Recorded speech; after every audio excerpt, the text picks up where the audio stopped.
Put in perspective, there's nothing great here. This was only $90, the best one on the market. Oh, that's it. That's not bad at all. Only $90.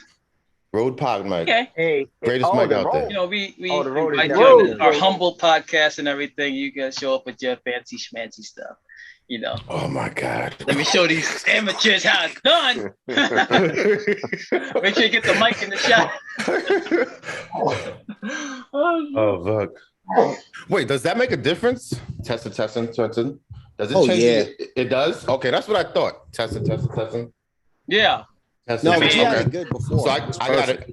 Okay, I gotta have it the way. That's what I thought. I'm just yelling into a computer screen. Oh fuck. But eventually I'll get, something good. We're all gonna get something good. You're gonna see some good stuff when season 2 comes out, right? There's some big things coming. So when I got home from Massachusetts, What the hell is that? What's that noise? Is that me? Oh, that's this bitch. Whoops, let me shut her up. Whoops. Oh, this kid, man. All right, let's get into the ish.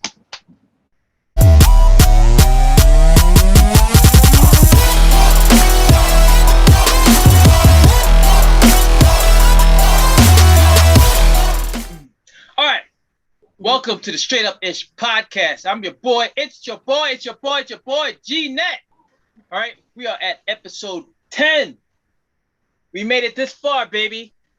Yeah, we coming through. So I'd like to introduce these two people who have, since day one, had just come in, kicked the door down, and just took over this podcast. These two podcast colonizers have pitched their flags of discovery on an already occupied platform. You two, identify yourselves. Yo, what's up? It's your boy Ronnie P. Still rocking, still here on this podcast. Co-hosting with the guys. The handle, of course, TSR Photos on Instagram and TSR Reviews on YouTube.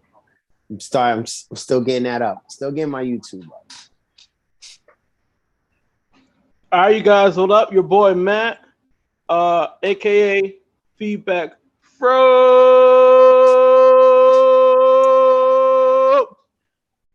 No handles, no social medias. But guess what? It's mid-October. You promised the people, you promised this podcast, you promised America that you would have a social media, you have an Instagram at the very least. What's going on? Matt Stir Magnet? I've got it written down in my planner at least. Unbelievable, man. Your planner. So wait, your plan was to show up mid-October with a plan to have a social media. That's what you're saying. Correct. Bullshit. Excuse my language, Mom. You have a plan. Guys, big things coming in November. I'm gonna have a vlog channel. Now it's on November. YouTube. Now it's November. Lord. I'm gonna have a blog. I'm gonna have the website. It's gonna be good. Good things coming. We just need you to get IG though. Damn, That's it. it. All you do is sign up on Instagram. Put your name, email, and just put a picture up. If it was that difficult, you wouldn't have people on there. Oh. Anyway, guys, this is a special episode today. So normally I know we've been doing the deep stuff lately, but we're gonna have a little fun today. We're gonna talk about one of our favorite pastimes. We're men of purpose, but we're also geeks at heart. We like the game. We've been gaming all our lives. These little kids coming up, these Gen Zs coming up thinking they know the game. You saw what I did that game? But no, we know the game. Good. All right, gaming came out in our generation. So to help us traverse through this journey, we have a special guest. He's a military man, a family man, a Renaissance man. You know him as Brooklyn's 11B on Twitch, but we just know him as Dennis. Big D. Give it up, baby. Give it up. Big D.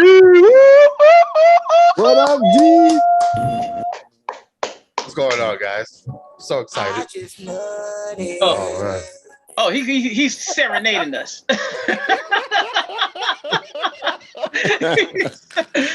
Oh shit. So Des, I mean, we know your whole story and everything, but just tell the audience a little bit about yourself, if you don't mind. Yeah, Brooklyn's 11B, that's me. Airborne Ranger, Sex and Danger. Did 5 years in the Army. Just another humble person trying to live life to the best of my ability. What else? That's really it. Proud father, engineer, trying to make stuff not blow up, help millions of people out in this world with my products. Gamer for life, always been that way. Start out in the arcade. The first 10 years of my life was just nothing but arcade games, fighting games, beat 'em ups. Was doing esport before esports. My grandfather and uncle would take me to Javits Center for city Street Fighter tournaments and stuff like that. Then eventually became a console player. And then once I got my own bread going into the Army and stuff, then it just took off with, and plus the arcade stuff died in like 2002. So that was a whole nother thing. Yeah. Well, yeah, that's a little bit about me. All right, cool. Yeah, and I know we met through our friend Kyle, who we'll have on the podcast eventually. But man, I just remember the craziness, man. The craziness with Des just walking around. We're going to the movie theater. He just out of nowhere just wild out. Like one thing I do remember, we walked in the theater, and just out of nowhere, man, he just like, "Yo, we in here. Yo, what the fuck?" He just wild out. I remember that day. I remember that very clearly. People on their dates. You got grandmas and grandpas in there. Yep. Like, what's going on here? Oh. One thing about hanging out with you two was I always felt like I could be myself. Because anytime I go back home in Brooklyn, if I acted like that, fuck no. They'd be like, "What's wrong with you? Like, you doing crack?" Because you used to be the quiet dude. I couldn't do that. Every time I go up to the skills, I could just, that was the one benefit, was like I could just be myself up there, So yeah, that's what you was experiencing. It's just me being myself. Well, that's good, man. That's great. I mean, I love those type of stories, but I mean, I think with gaming, like I had to take it back. I wasn't like when I was growing up and everything. I think my dad got me into video games. He was more excited about the NES system than I was. I was like, okay, it looks a little hard, but I can't really, But I mean, I think we just all, grew up and went from there. We all started with Mario, and Mario's he's still around. Like that's just crazy. It's been around for like at least a good 35 years. 35 years? Was 2020, 35 years. Damn. And he crazy. started as this little brown and red block, and he just turned this whole big phenomenon. And then that's a whole adult. You know what I mean? Like 35 years. That's crazy. Right? But he still looked the same. That's me. And then, and then you have then they had Sonic, and I mean, I was intimidated by Sonic because I was used to the slow moving Mario, the side scrolling, he can't go back and everything, but.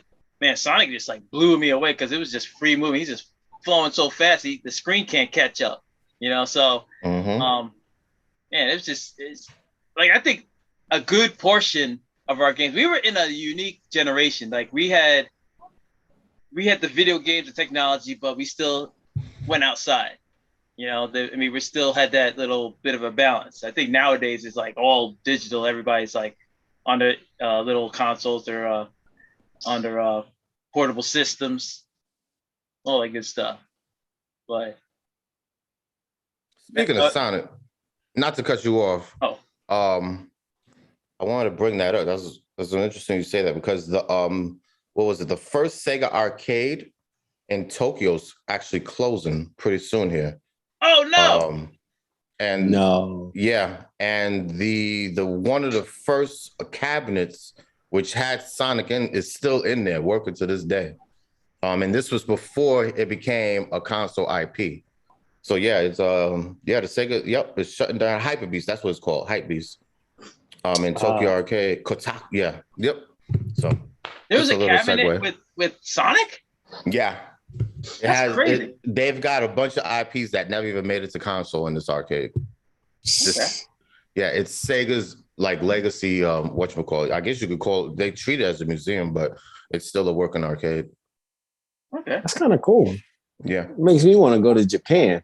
Yeah, I want to go to Japan. Period. Like everything is like pretty much anime. Anime is like a big part of the culture over there, which makes sense. Yeah, but.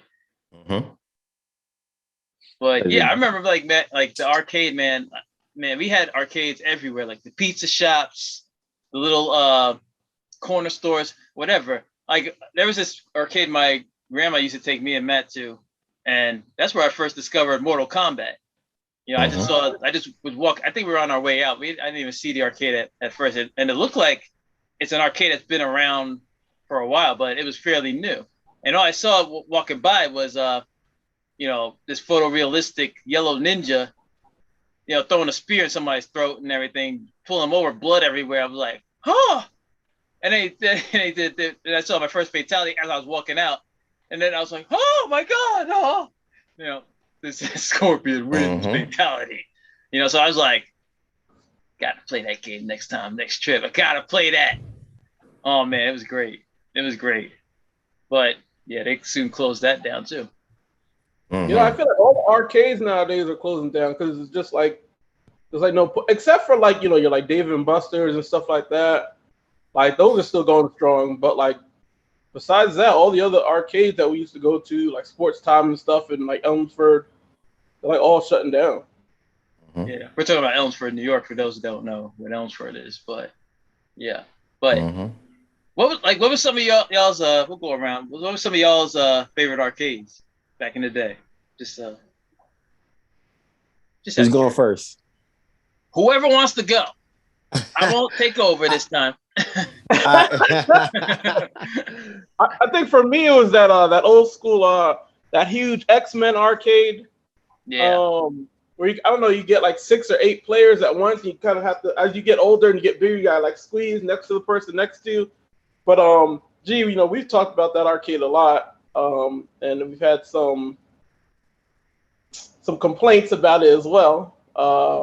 One of them, the Magneto Master of Magnet line, and just a few other things. When you use your superpower, somehow your life decreases. That really made no sense.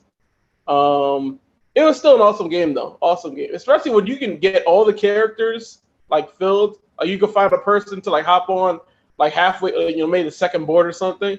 So that was kind of like one of my all-time favorites. That, and I would say Cruising World. Oh yeah, I remember that. Cruising World. That driving game, So yeah, those are probably the 2 biggest ones for me. Okay.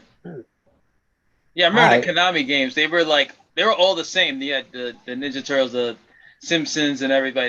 They're all the side-scrolling games. It's pretty much the same formula. They just changed the character shapes and everything. But the thing with those arcades is like, did the creators even look at the cartoons? No. Or some of the cartoons weren't out yet. No. So, well, it doesn't matter. There's still the comics. I mean, they didn't research the comics. They just said, let's slap a game up there that people will play. And we played it, but it was still inaccurate as hell. Yeah, that's true. Now, I liked one of my favorites was the Teenage Mutant Ninja Turtles. Yeah. That was dope. Yeah, like you said, like it's just like the X-Men. First off, like if you get 4 people on the team, it's on. And never had that. You never get 4. And then somebody's always fighting for like Leonardo or Michelangelo. Nobody wanted to be Donatello and I like Donnie. Raphael. I did too. I thought he was great, but some people didn't. They were like, nah, I gotta get Michelangelo. And I remember spending like $10 asking, running back, asking mom to get $10 to go back, spend keep putting quarters in just to beat that game. I don't even think I ever beat it. Gotta get the tokens. Yo, tokens. And they know how to get you with that. They know how to sucker us kids in, when we were kids. I remember I wanted that key that the person who worked there, when he just, opened the little thing and then just kind of did the little thing for the center and just put in all the credits and stuff, like a billion credits, like 49 credits. I'm like, what are you doing to that machine? It's like, I know, that looked like something else. Was He's doing something inappropriate to the machine, making it, yeah. The machine's like, yeah, give it to me, baby. Yeah, I'll give you your credits. Yeah. he's like, it's almost like he's stimulating it or something, like the sensor to make it put more credits in. That's how it's called. That's why I called it free play. Oh, jam. What about you, man? Yeah, it was all Street Fighter. From the first day, the cabinet got rolled in. That's what sucked me in. I used to play a lot of pinball. I spent a lot of time doing pinball. So I was like a god at pinball for a minute there. And then literally I remember being at this fucking Star Trooper game, real bright colors. I remember it's like yellow and greens and blues, real bright. And I just remember them pulling in a cabinet, and it was just like a group of kids, and I'm just like, what's going on over there? And I mean, fighting games wasn't really a thing in the arcade at the time. I mean, you see Ken and Ryu on the side of it, and then you got was that Baraka? Is that what was his name? No, that's the other game. Blanca? Yeah, Blanca. He was on the back of it, and they powered that thing up, and it was just like, whoa. You know what I mean? And then this had to have been like summer 92, 91, I think it was. Because that was like the Reebok pump Bart Simpson era. Man. So, and I had my pumps on, so it had to have been like 91, 90, right around there. That summer of and after that I was just hooked. Like I just strategized that game. I was memorizing animations. Like I was just hooked. And I remember because I was fortunate enough right outside of our projects, we had an ice cream shop that had 20, 30, 40 cabinets in there. Damn. So it was a mini arcade. Wow. So I was fortunate. Me and my cousin, we go collect cans. Get enough cans to get some quarters. You just get enough for ice cream, a pizza, and some games, and just snowball. That's it. Just snowball people's fucking games. Yeah. You know what I mean? Put your quarter up on the screen, and that's it. And me and him, we be there all night. I'm talking like to 9 o'clock at night.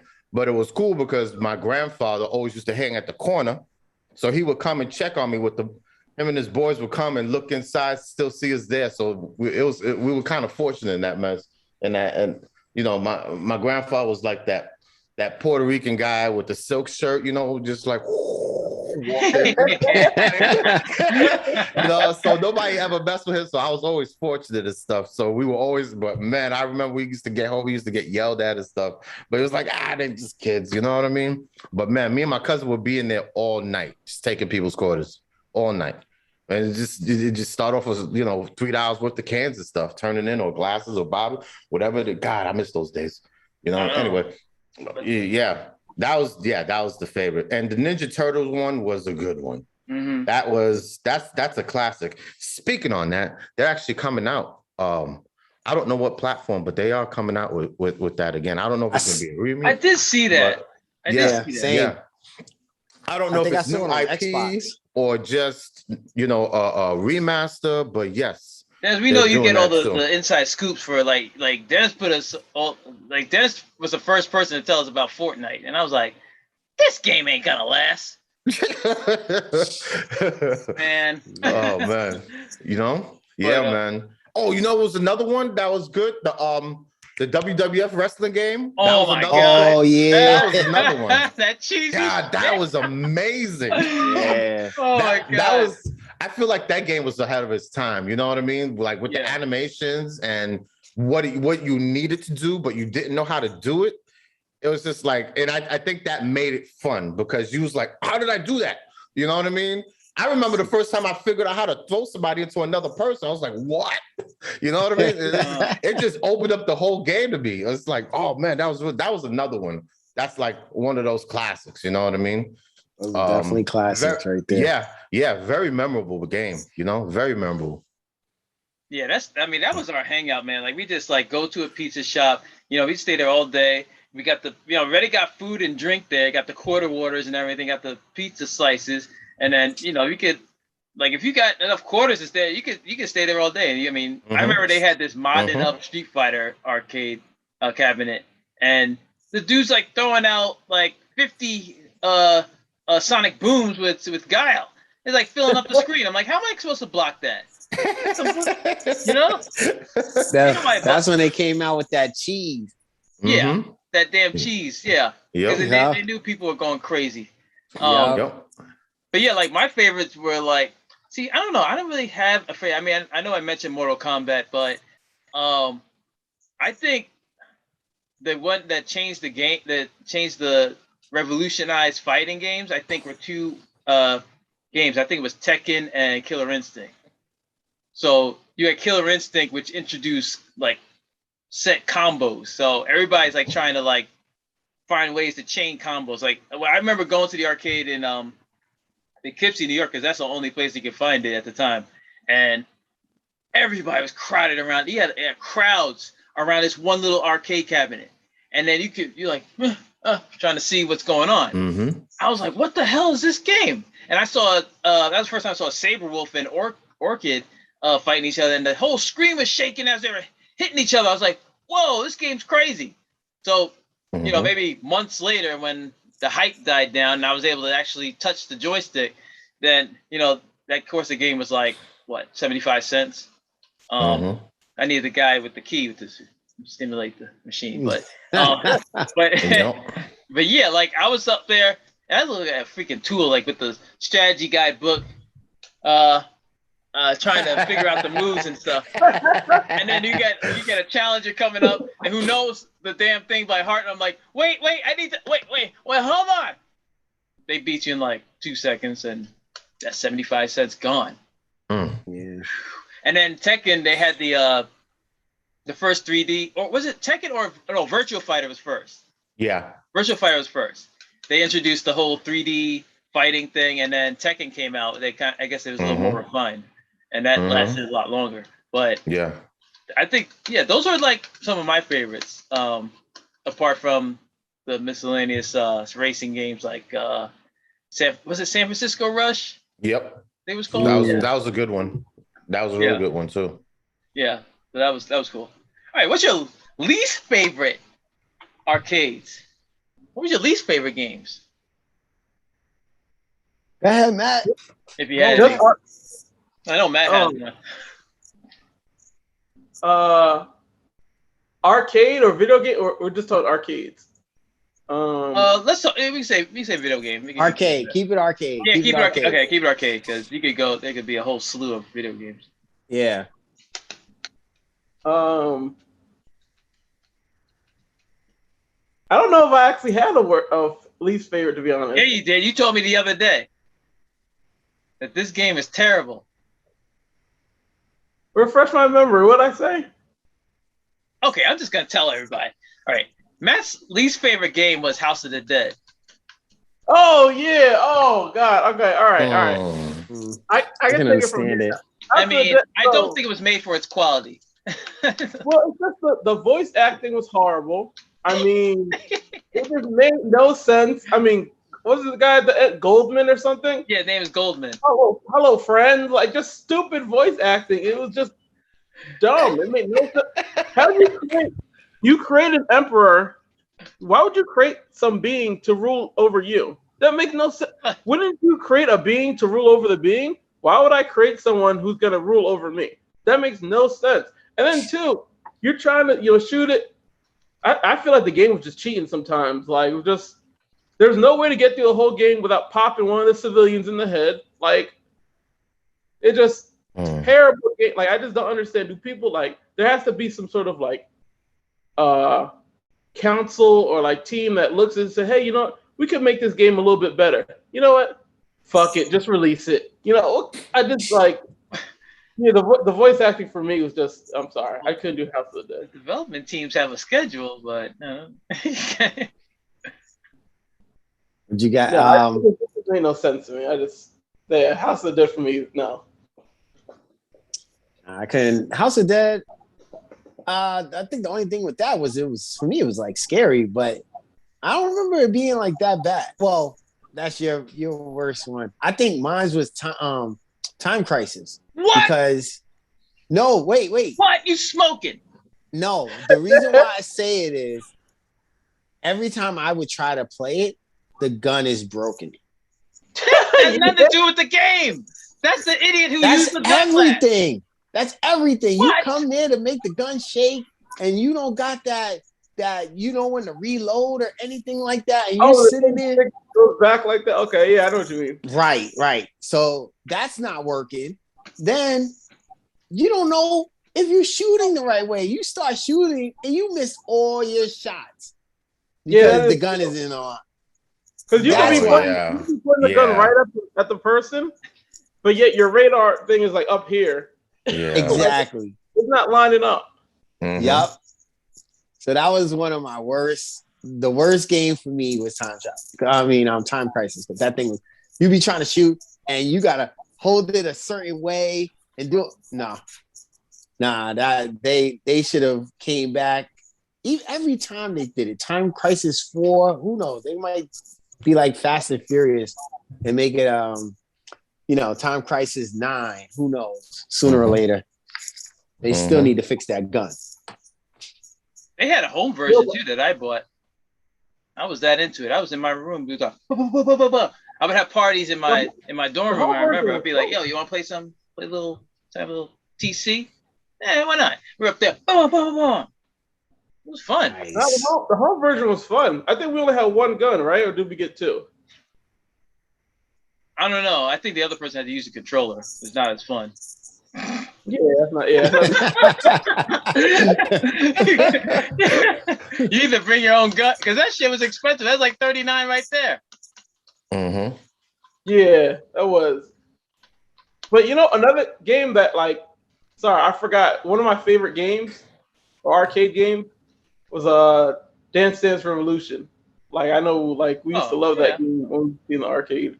Yeah. That definitely got your fitness. They definitely had a fitness aspect to that because you weren't beating those Japanese kids though. They were going like those dudes were out. They were hitting every arrow. Excellent, good, excellent.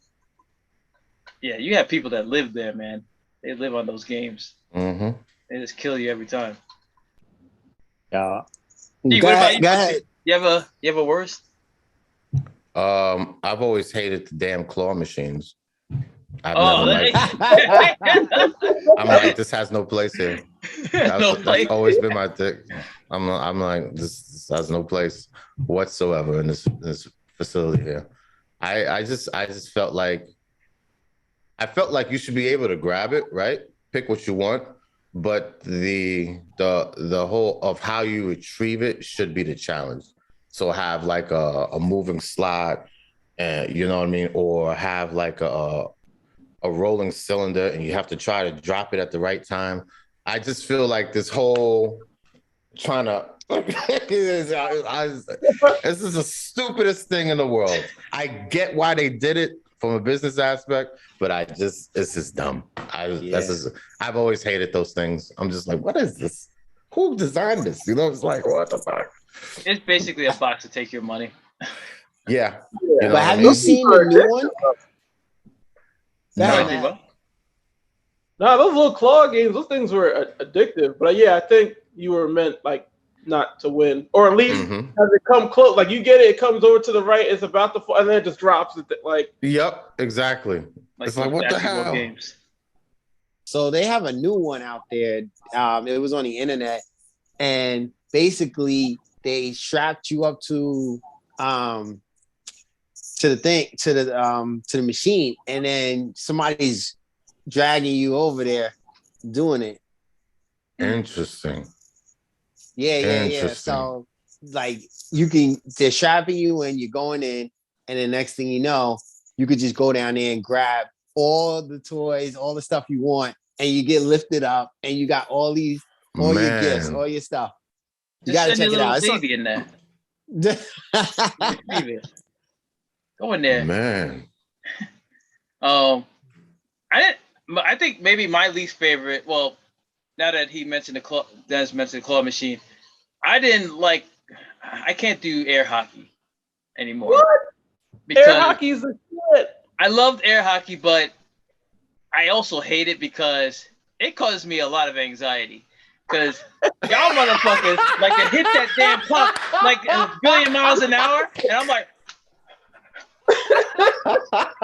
the thing bouncing everywhere like a damn I don't know what that little zipper thing from Harry Potter. It's like zipping all over the place, and then most of the time I end up hitting my own goal. Like, I can't deal with it, man. That's too much. Y'all are too crazy. Y'all be like, people are way too competitive with that. Yeah, way too competitive. So I kind of steer clear of those.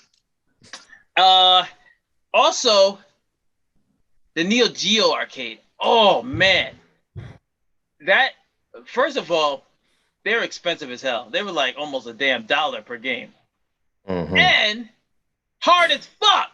Excuse me, but like World Heroes, take for example, you get one kick, half your life is gone. On top of that, they have certain levels, right, that are hazardous. So you have spikes on the wall. Imagine that. So if you get kicked, not only do you get the damage from the kick, you hit the wall, you get damage from the wall. And then, not to mention a little bit of damage when you hit the ground. Is that fair? No, not to me. So, yeah. That's one of my least favorite. I hate those damn games. They should. Someone needs to talk. My first time, I was at this was like it had to been like 93.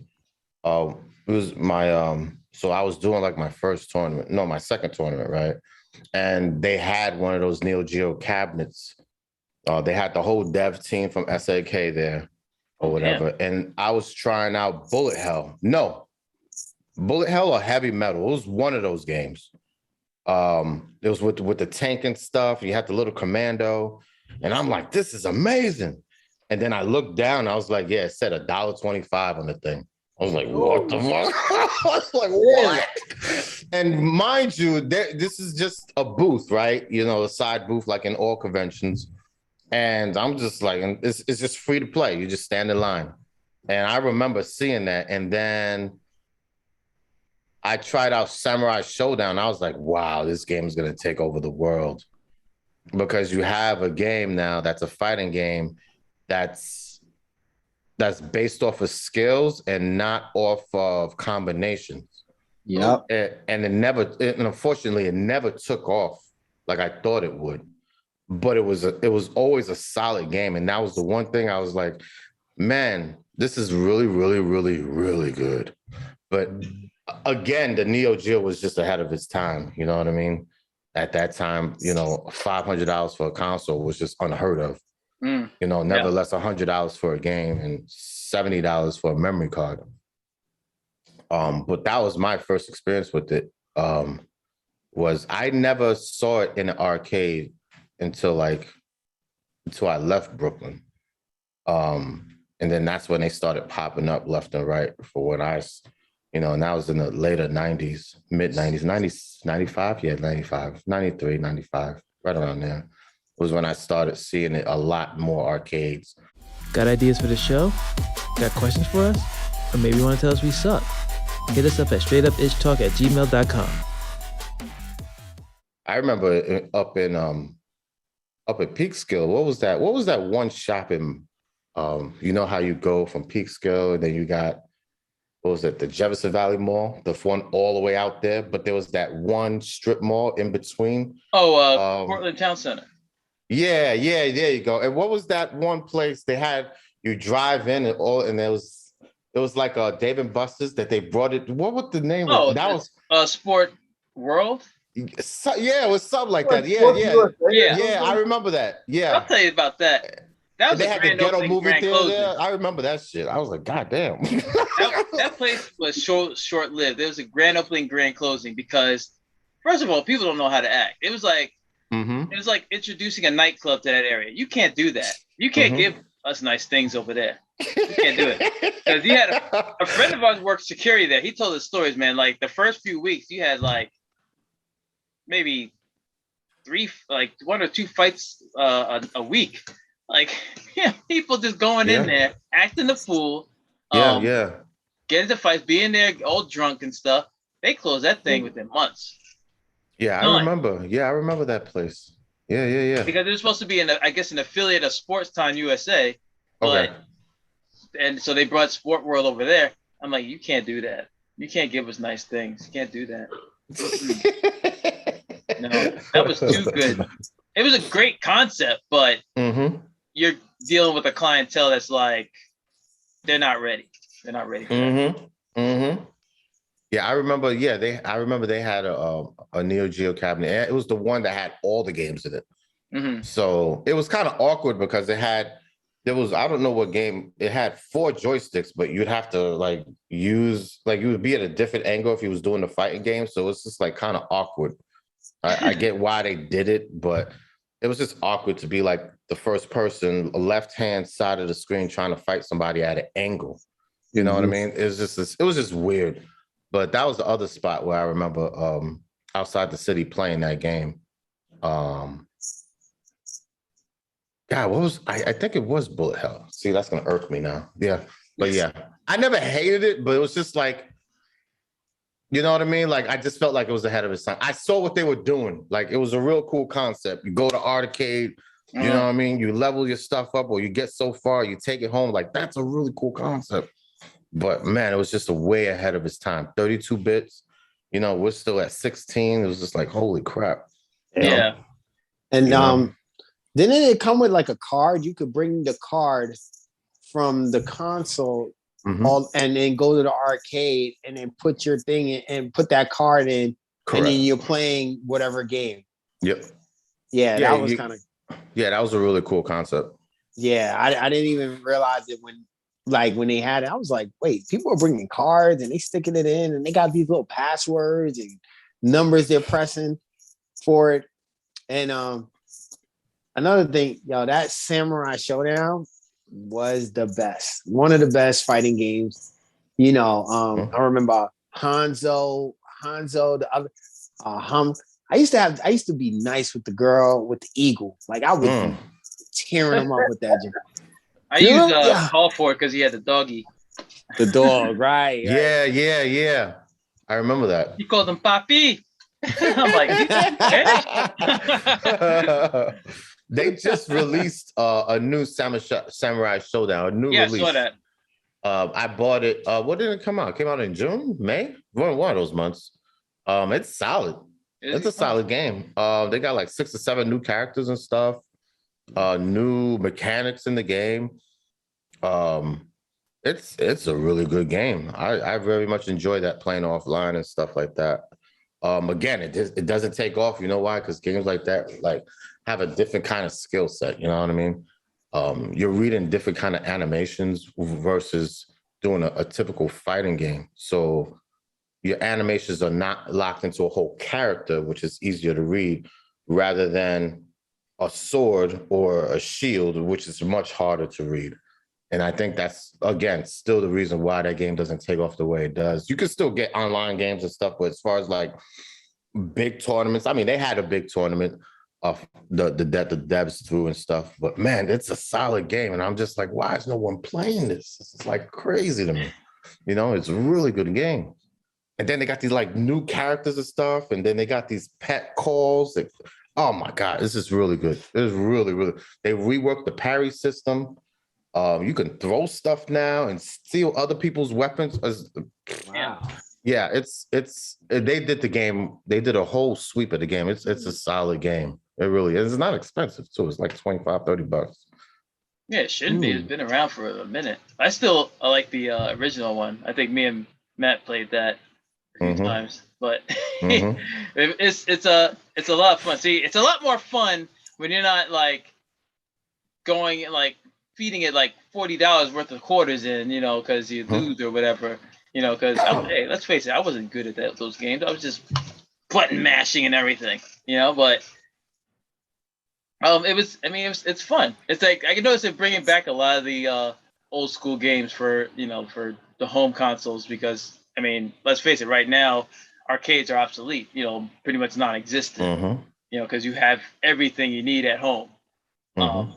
And I think like it wasn't until like maybe games started hitting like above 32 bits that we really started getting excited about games again. Like you had all these RPGs coming out with all these high level graphics and stuff. Like you got games that you have like award shows for games now. It's crazy. Like you have like what games won game of the year? I think God of War won game of the year at one point. Batman Arkham Asylum won game of the year. I mean, those games were like intense, and you know they're almost like playing in a movie. You know, it's crazy now. Like now they have storylines. You know, now they have cinematics.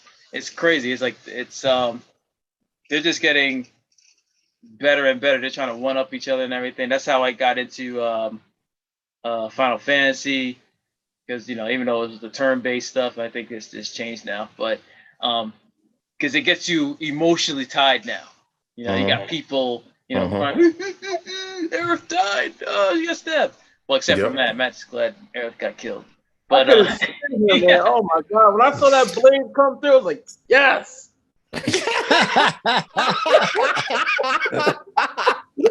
Oh man, that's funny.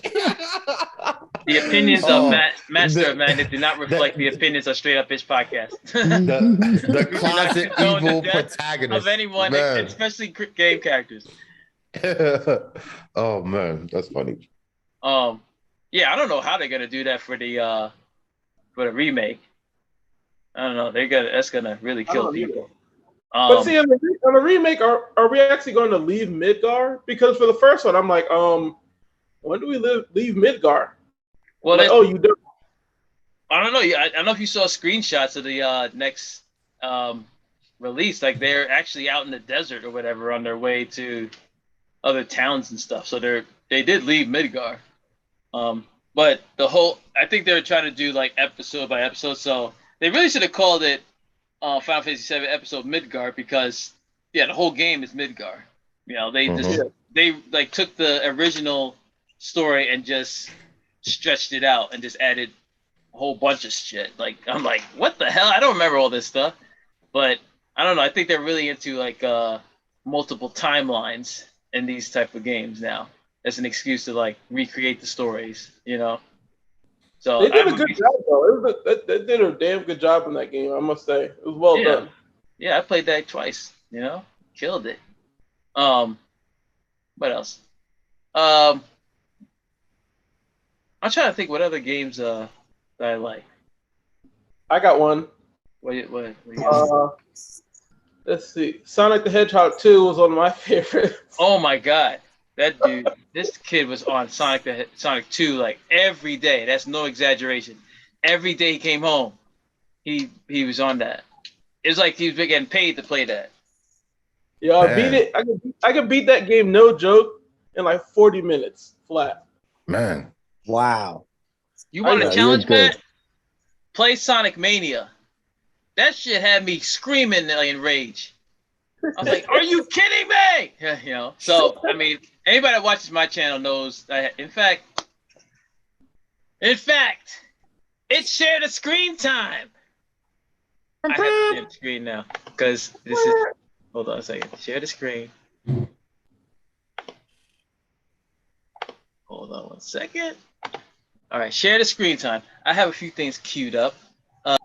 No, that's what I'm gonna show later. I was playing with Brooke. I have my top 10 Gamer Rage compilation.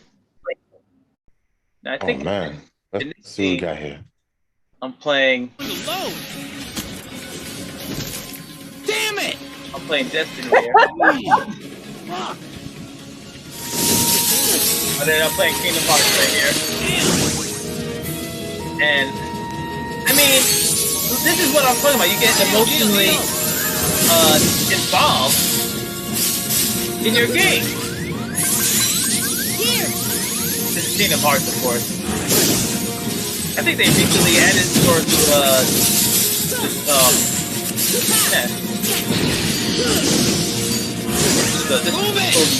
yeah, I'm like yelling. This is totally boss. See several times. Better heal up.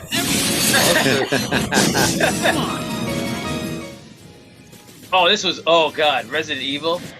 I raged so hard at this game because I was like, Oh.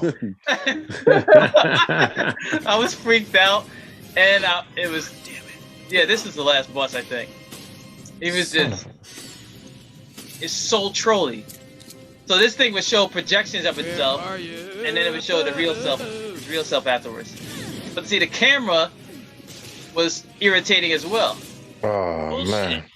I think, Matt, you said Resident Evil 4 gave you a headache or something. What the shit? You know, Resident Evil in general, like I can only play like 30 minutes at a time. Cause I get too into the game, like my heart starts racing and everything. Especially with like the virtual reality one, the VR edition. Oh god, I hated this part. Oh, you asshole! Get the fuck away from me! Oh, man. Bro, this was so irritating. Oh my god. Oh shit. First of all, Jill's booty was on point. Bitch. I'm not gonna even. And then you had like all these, I don't know what these things were, to be honest, but they're like coming out of every crevice of the door. Get the fuck Ew. dickhead. Oh my god. And then there's the main bad guy. Like at the same time as these little trolley zombies are coming to get me, you have one main boss you have to take care of. So yeah, and the AI that's supposed to assist you is completely useless. He's just sitting there with his gun. Oh my god. Reload, bitch. Man. Look at it! It's ridiculous! Oh my god. They're everywhere. And look, here comes the main boss with a damn buzzsaw hand.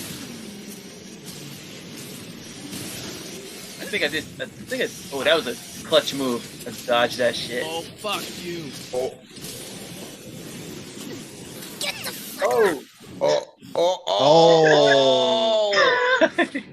Look at that booty! Dang. That asshole zombie. I wasn't able to. I had to, and I needed to add closure to this one scene because, yeah, this guy was like after me. So that little propane tank I had to shoot. Here he comes. Come on, hurry up. Nice. There you go. Bitch. Yeah. And that's all it took? That's it.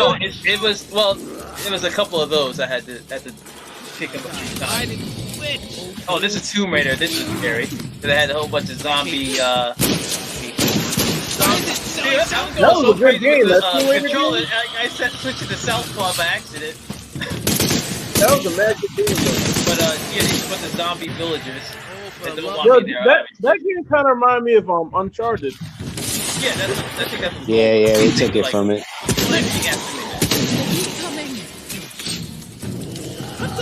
I mean, Tomb Raider was like before Uncharted, way before.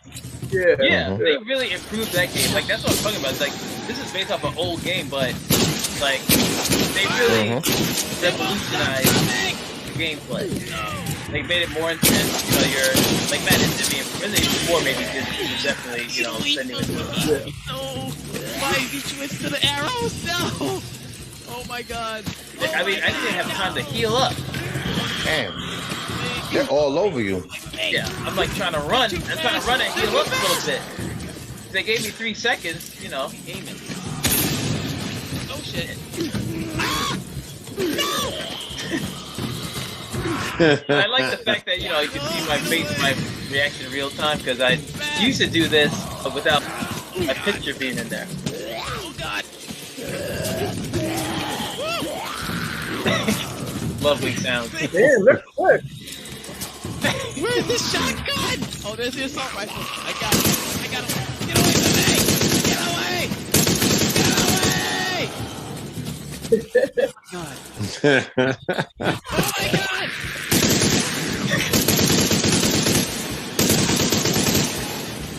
Of course, I hit a corner and I get, you know, down. Give me strength. Oh, it's funny.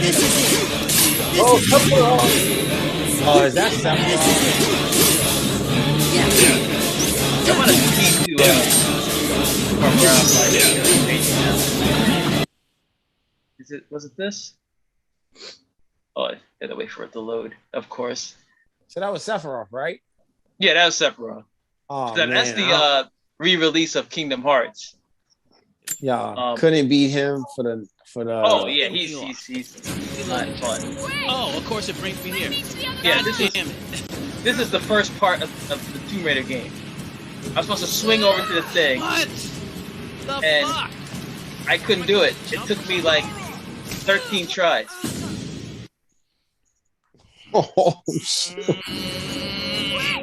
I surprisingly held my composure for that. Oh, this was crazy. Dude, Oh, Halo, baby. That used to be my game too. I hated How the fuck is it not ODST. dead?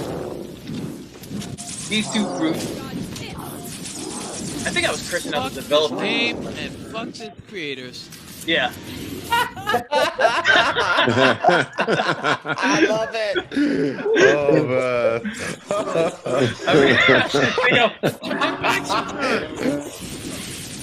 And then They're of course not I have dead? AI AI soldiers on my side who do nothing. They just stand there and get killed. I threw my controller. Oh, this is the #1 rage video. Okay, this is Batman Arkham Knight, and this is the Riddler's Batmobile part. So this is the first game they introduced the Batmobile, and they made sure you used it. Like they did so many things. They said you got to use this thing that we made. If you can't understand the And at the same time as these traps that you control, the Riddler's talking trash to you the whole time. Yeah, I rage hard in this one. Time waits for no Fuck!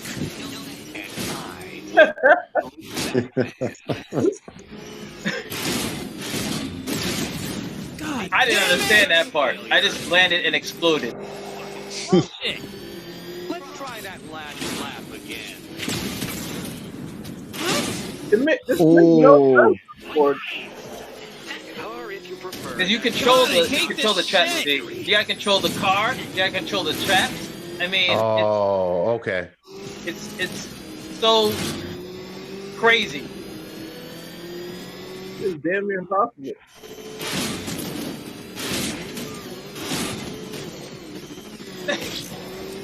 And the car kept turning around because it's so damn heavy.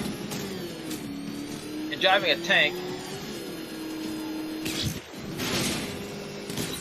Dark Knight, don't waste my time. It's several times more precious than yours. What the fuck?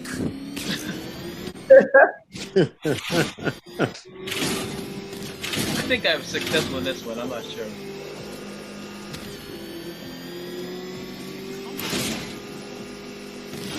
I mean, oh yeah. Christ! I mean, I think the more I scream at a game, I think Get off the fucking more, ceiling! the more I'm enjoying it.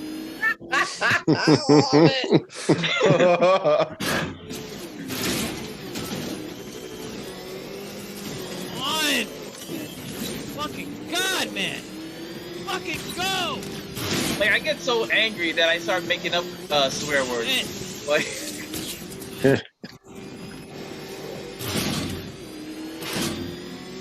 Come now, detective. Time waits for no man. And I wait for no Batman. and this you can only see with those with the privilege of watching it on YouTube. You can only because you guys listen audibly will probably be a little confused, but yeah, I'm trying to explain it for y'all. But yeah, this is like a course that the Riddler put me through, and if I win, I get to save Catwoman from her demise. Let's go. But yeah, I have. If you like Batman, if you like adventure games, I highly recommend Arkham Knight or any of the Arkham series, to be honest. But Arkham Knight is pretty good. It had like pretty much everything.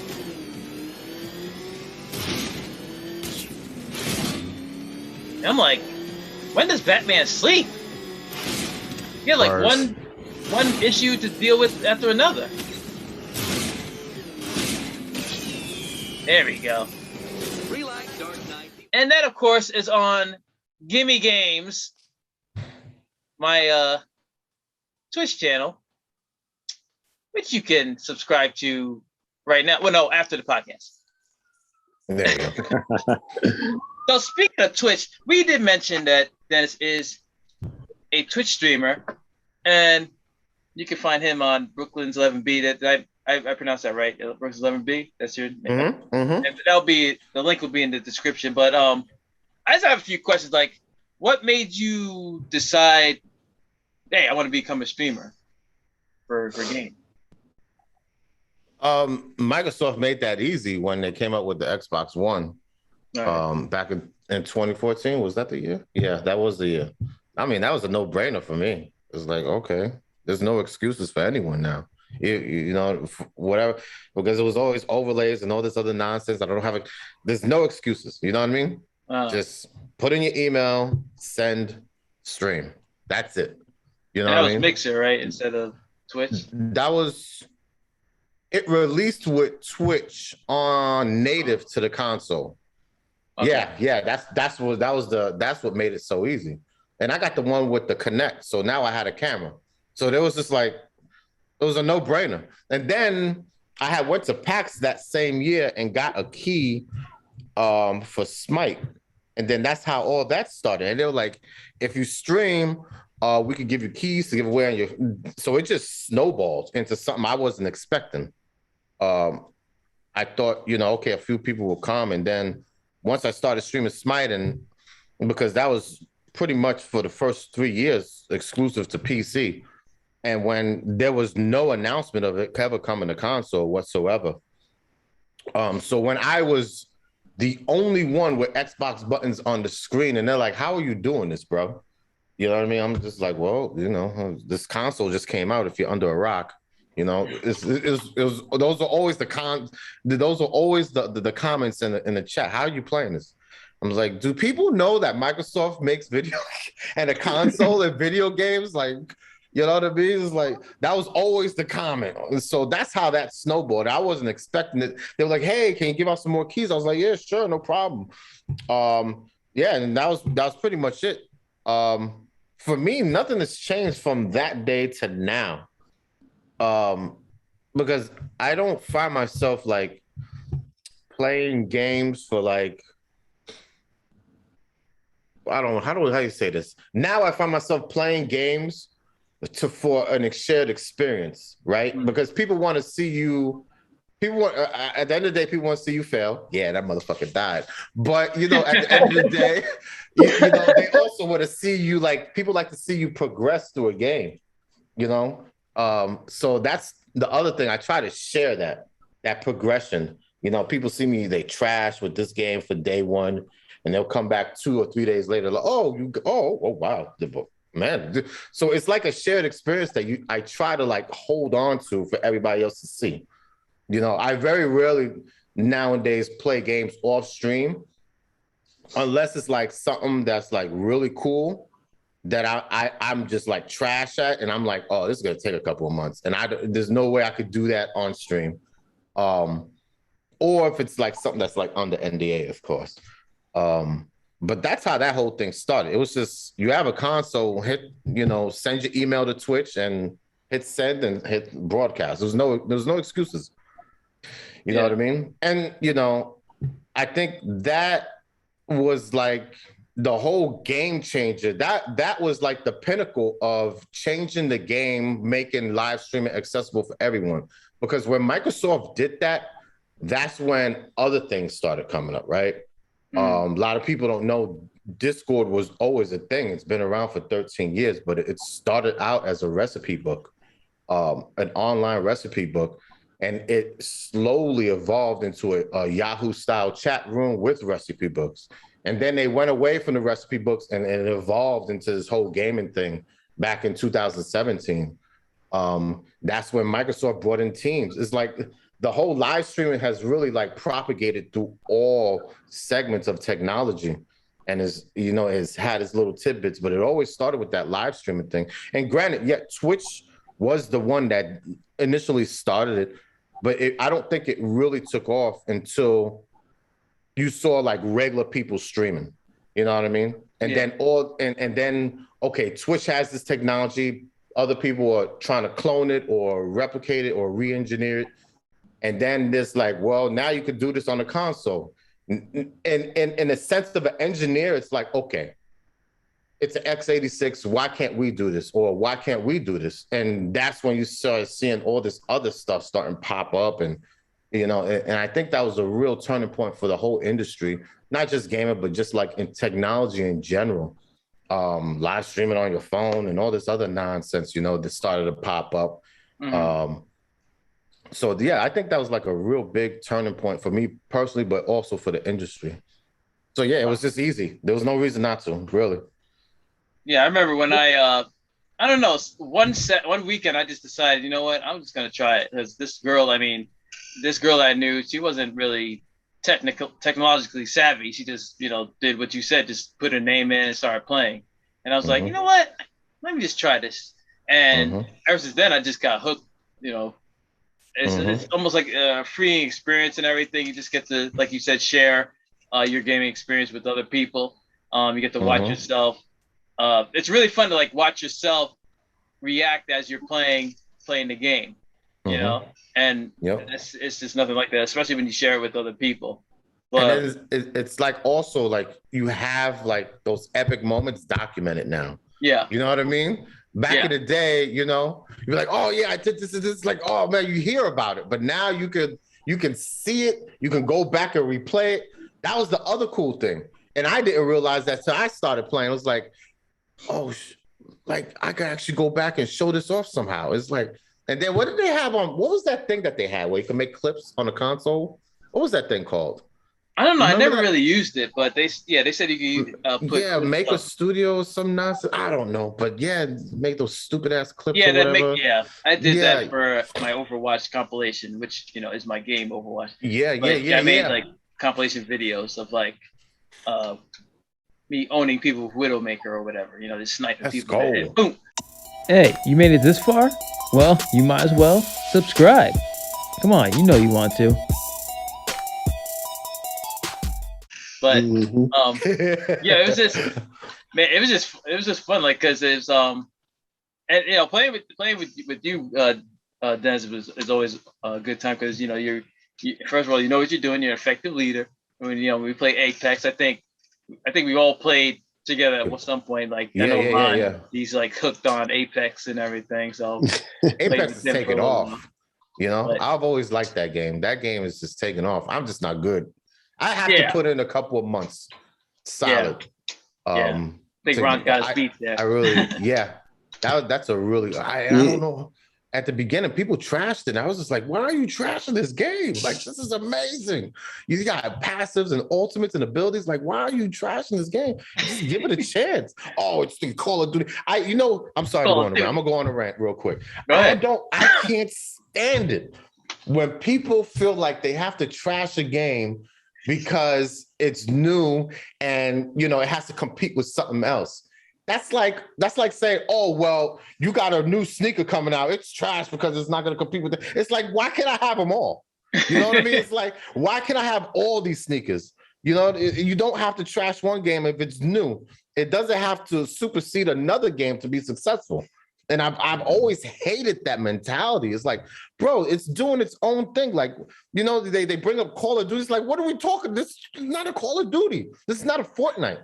It's doing something totally different.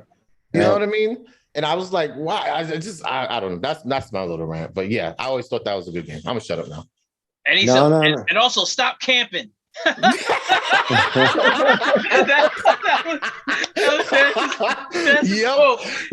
camping. It's like, goddamn, get out there and play. Get out there and fight. God. Oh shit. Yeah, that's my game. You know, I'm Apex all the way now. So it's like you said, like some people think that it's the same game. Call of Duty, Apex, different game.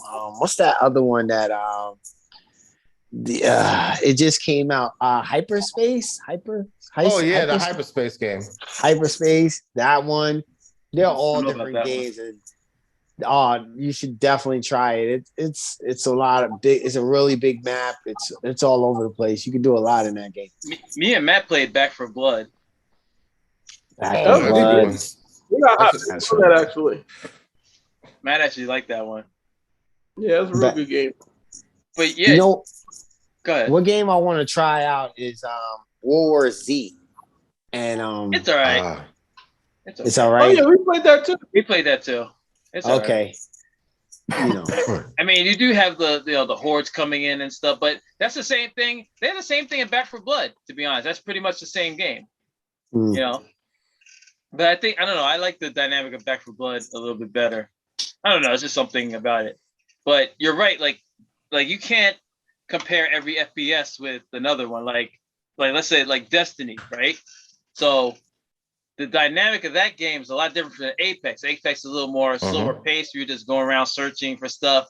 Whereas Destiny, people are like shooting at you and stuff. Like I'm always yelling at Ronald because he's used to Apex, checking his weapons and cosmetics and all that stuff. And you got people shooting at us. I'm like, Ron, let's go, man. I gotta look good in my fight. I gotta have the whole robe. I have cape gotta be fly. Look, you take care of that during the loading screens. You fix up your guy, get the right weapons. When it's go time, it's go time. You just shoot. Yeah, when I play with y'all, you, Matt, y'all stay leaving me, so it doesn't even matter. Yeah, no, the reason we leave you is because we think you're behind us, and all of a sudden you're back there. Hold on, let me see. Does this armband match my leg armor? Every time not a fashion show. Every time I come back from the main screen, I'm like, where am I? Because the thing keeps taking me further and further because y'all keep running and running and running. The game has to at some point the game has to move you. All right, joining allies because you're just sitting there doing whatever. Oh my god. What's another game? Star Wars. That's a fun game. Like I have so much fun playing with you guys on that game because it's a big map, it's a huge map, and you hear the Star Wars soundtrack and everything, and you got Darth Vader slashes. Like I was thinking I was playing with Ron, and we were just in the forest moon of Endor, and we were stormtroopers, and you just see Luke Skywalker just slashing us, and we're like, fuck you, Luke. We're just trashing Luke Skywalker the whole day. Like, damn, this asshole come here with his lightsaber just slashing us for nothing. Like, I really felt like I was in the movie with that game because I'm feeling like a stormtrooper. I'm trying to do things, and here come Luke. He just flying across the screen, just slicing jumping me like up. 50 feet in the air. Like, I'm like, bro, he was like 2 miles away a minute ago. All of a sudden, he's right here. It just shows up, just one hit. You done. And then just goes off into the air again. But in that game, you don't mind dying. You're like, unless the dude's like, that this one dude is like killing you constantly. I'm like, all right, Mr. JB Smooth or whatever, number 3, I'm going to come after you. You got to get revenge. You got to get your vengeance. Come on. But... Yeah, you're right. I want to touch on something real quick. Hey, Ron, have you tried that other battle royal? What's that one? Blood Hunt with the vampires. Has anybody tried that one? No. I haven't heard that one. Yeah, there's a Masquerade Blood Hunt. The Masquerade is actually a campaign game, and they came out with a separate mode for Battle Royale. Yeah, it's a really good, dope game. Try it out. It's got abilities, ultimates, passives, and it's like has like a RPG element of classes, and stuff like that. So like this vampire could stealth, this vampire can fly, this vampire can, teleport blood out your body from across the map. It's like, and they still have guns and still shoot. It's a third person. But yeah, I wanted to mention that because it shares attributes of the passives, ultimates, and abilities. Really cool game. Just wanted to throw that out there. Okay, I'm gonna check that out. Blood Hunt. See what that is. Blood Hunt, check it out.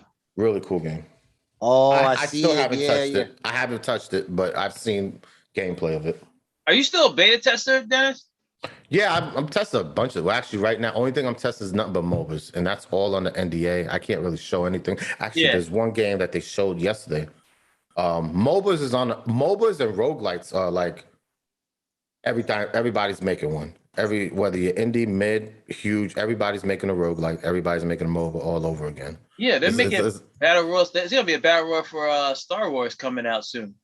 Correct. Yeah, that's gonna be available on all platforms. I saw that. That's going to be pretty dope. That's going to be be interesting. Hunters or something. That's going to be pretty interesting. Yeah, they showed that at E3 too. Yeah, I think they did. That's going to be crazy. Big maps and everything. Yeah, I've never played like that that franchise. Gosh. Yeah, I don't think I've played many of the Star Wars stuff. I mean, I didn't play Squadrons too much, but Battlefront 2 is like definitely my favorite. That was the one. Yeah, that was the one I played. And at the time, it was server issues, so it was just like, oh, I'm getting off. But that particular game, I'm actually really interested in to see how it, you know what I mean? Because I'm just like thinking about all these dynamic fights and stuff, and that seems like really, really, really, really cool. Yeah. You know what I mean? There isn't anything like that out there. You know what I mean? So I hope they can execute that. That's going to be really, really cool. And I think it's going to be on the Switch also, so I'm excited for that. Who has a Switch? Huh? Who has a Switch? I have a Switch. Matt has a Switch. I'm a dude. He's a dude. She's a dude. No, because I've been thinking about getting one. I mean, Ron, you gotta get that Switch. I mean, if you travel a lot, it only makes sense. If you travel a lot, like I want that sometimes I play in it. I went from like 0 consoles to like getting all of them like in 1 month. Yo, this dude. I remember like Matt got me my Xbox One Christmas, and like he just went ahead and bought that stuff, and he just like dropped it in my lap. I'm like, what's this? I thought it was for you. He's like, nah, it's yours. I'm like, Merry Christmas. I'm like, oh, thank you. And I'm wondering like what type of drugs you dealing that you buying all this stuff? Like he was buying my dad designer suits and everything, and that was a good year for me. I had money coming out of my ears, my eyeballs. His Pornhub community channel's doing good. That's what it is. He was making shitty money. Take that. That's what that is. He's on there like this. He's like that elephant. He's slapping grab balls and stuff with the elephant.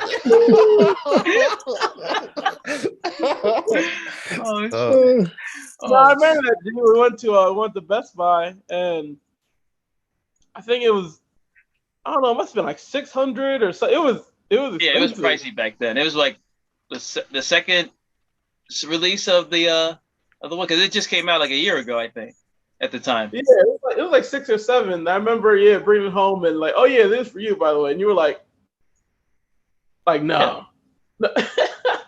He's like, yeah, Merry Christmas. And you weren't much of a gamer back then, like, because you were like, whatever, I could take it or leave it.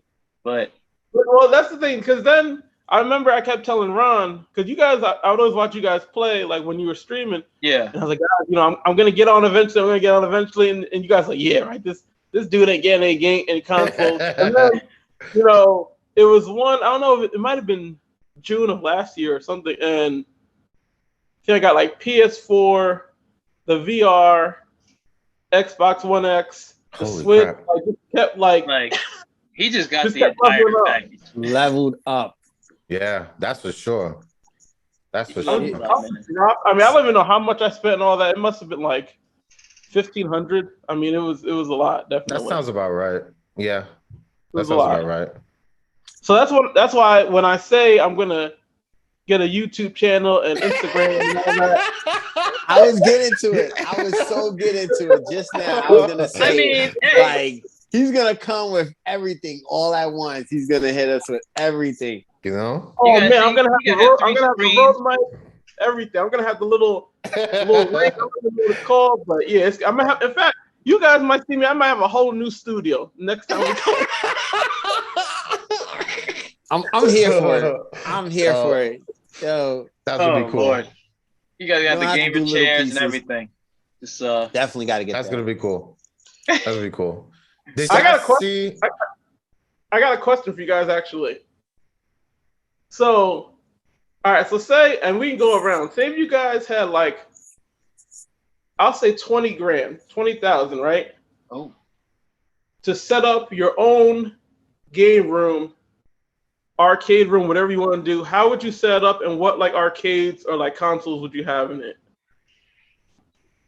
I mean, I can go first if you guys want to think about it. yeah, go ahead. I haven't. Right. So for me, obviously, like having like a house and not like a little 1-bedroom apartment. I'd have the X-Men arcade, Street Fighter, Mortal Kombat, all the old schools. Even some pinballs in there, like Dennis was talking about. Your usual, consoles. At that time, whatever PlayStation number they're at, PlayStation 10 or whatever, Xbox Series 100 or whatever. I have my gamer chairs. I'm not really into like PC games, so I really wouldn't have any like PC stuff. But and G, I think you showed me some guy who spent like 10 grand on his game room. Yeah. And had like a bar down there. He had like food, like a bathroom, and then I had like a little like movie theater, like next door. But when I saw that, I'd always I kind of was thinking about that on a lower scale when I was getting these systems. Like, you know what? Like, if I really had the money, I'd buy all the systems, have all the games. Like, I'd have like everything, like set up the arcades, like all of it, if money wasn't even an issue. So I was just curious how like people would set theirs up. Well, bruh, you said 20,000, so I would have a massive 90-inch screen in front of this couch, this long couch. I have a few seats on the side, little leather seats or whatever, or it could be upholstery, it doesn't matter. That would be set up for tournaments because having all the systems would be a no-brainer. On the side, I would have probably 2 additional screens in front of like that with 2 additional sets of consoles. All right, that would be for like streaming in case I have somebody over, streaming there. The bar, yeah, that's without question. Bar, mini fridge, food, all that stuff. Bathroom in there because you don't want to have to constantly be going in and out, going through the actual house and everything. You want everything there. You have to make sure your room is soundproof too. I know you like to rage, so you might. Yeah. So yeah, you have a soundproof room. You'll have like, well, not too soundproof because I could be suffocating down there, like, because I yell too much. I mean, he's going to take me to the hospital. He's like, "What's wrong with him, doctor?" "Oh, he raged too much, man. His blood pressure is off the charts." Oh, that's funny. But yeah, you have all those elements. You have a nice rug. Area rug, several area rugs, maybe because accidents do happen if you have alcohol, food, etc. Decorations, oh yeah, all the Marvels, all the Overwatch, all the gaming posters, all the little miscellaneous anime babes with the big boobs and big eyes and everything, all that stuff. That would all be included. The special lighting. I like Dennis's lighting scheme with the black light. I want that option in there. Just make it decorative. But yeah, anything that's decorative, I could even paint it myself. Whatever, posters, all that stuff. But yeah, we have a nice stereo surround sound. that could like offset the soundproof stuff because you still feel the rumbling of that subwoofer of 2,500 watts. Boom! Shake the entire house. Yeah, that would. But yeah, 20. Yeah, I would go crazy with 20,000 if it's devoted directly to that. Mm-hmm. You'll see something. It'll be something to see. It'll be very similar to that guy I showed you. He had the movie theater right next to his joint. He had the Star Wars joint. I mean, I've seen some. They have air hockey tables, pool tables, like some. No air hockey. No. No. Air hockey has no place in my house. Oh my gosh. This dude stayed down there. He like lived down there for like days. Like never came to like any other part of his house. But He said he was able to work or do whatever streaming for days. He didn't come back up the stairs for 3 days. That's cool. That's the way you want it. Definitely. For me, if I had 20, you said 20,000 just to set up my. Just to set up just a room. like 20,000 just for like a how game. big would it be? It would be Up to you. maybe 900 square. I mean, for me, I just need a good gamer chair, some good headphones. Like some wireless ones. For some reason, I am perfectly happy with a 40-inch somehow TV, just rocking that because I'll be honest, like when my TV is huge, I am looking into this map like, where am I? Where am I going? I feel like I'm too immersed in this game. So unless I can't do You like, literally have to look left and right, like I can't do all that. you're in the game. Too much in the game. Now, if it's like something, if it's a game where it's like maybe all of us like playing and it's like Anthem, Destiny, something slow, I can use a 75-inch, 80-inch TV, put that up there and enjoy it. Now, you talking about Apex, Call of Duty, some Smite, something crazy? Oh no. Give me one of them PC monitors that I can put down and I can work with. Because doing too much. You can play Just Cause in the big 90-inch. Could. Oh, you definitely Ron, could. You remember that release party I invited you to for Just Cause 4 in the city? Mm-hmm. Yeah, that was lit. It was great. It was lit, right? Great. I enjoyed that. Yeah, completely. nice food. You got swag bag. They were trying to close. They're trying to close the mic. We had to go through the Microsoft store. They're trying to close, and Ron's up there shopping. They're like, "Can I help you?" Like, Ron, I was trying to close. What are you shopping there for? Listen, you can't put me in a Microsoft store and not expect me to try to get something out of this. Yeah, they got families, man. Oh man, I didn't care about them. They fed us and kept us happy. They were good. Had some it's pristine prosciutto. Is that how you pronounce it? Prosciutto. Prosciutto. Oh, that stuff is good. That was they had that wrapped in cheese and everything. Oh man, it was so good. It was so good. Didn't they have like free beer there too? Like free alcohol? Free beer. Yeah, they did. Yeah. They just wanted you there, man. Parties. That was the greatest. That was the greatest, man. It was great. They let me document it too. They say, "Yeah, tell everybody." But anyway, ID, what's yours? I think you definitely probably have like all platforms in the room. I definitely want like a 5-on-5 setup. So that way you can run tournaments.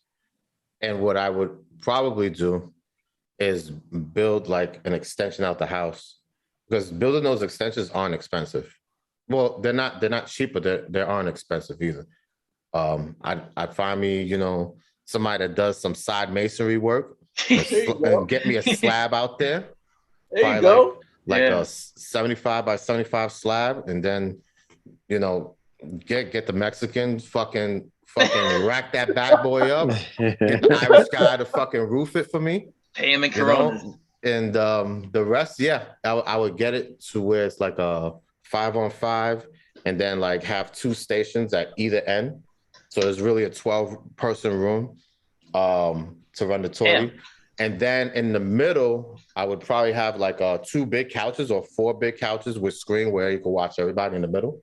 Kind of like if you go like to Dallas Stadium and there's one screen where you can see, they'd be like side back to each other. So you have both people on both sides in the middle, you can watch everybody.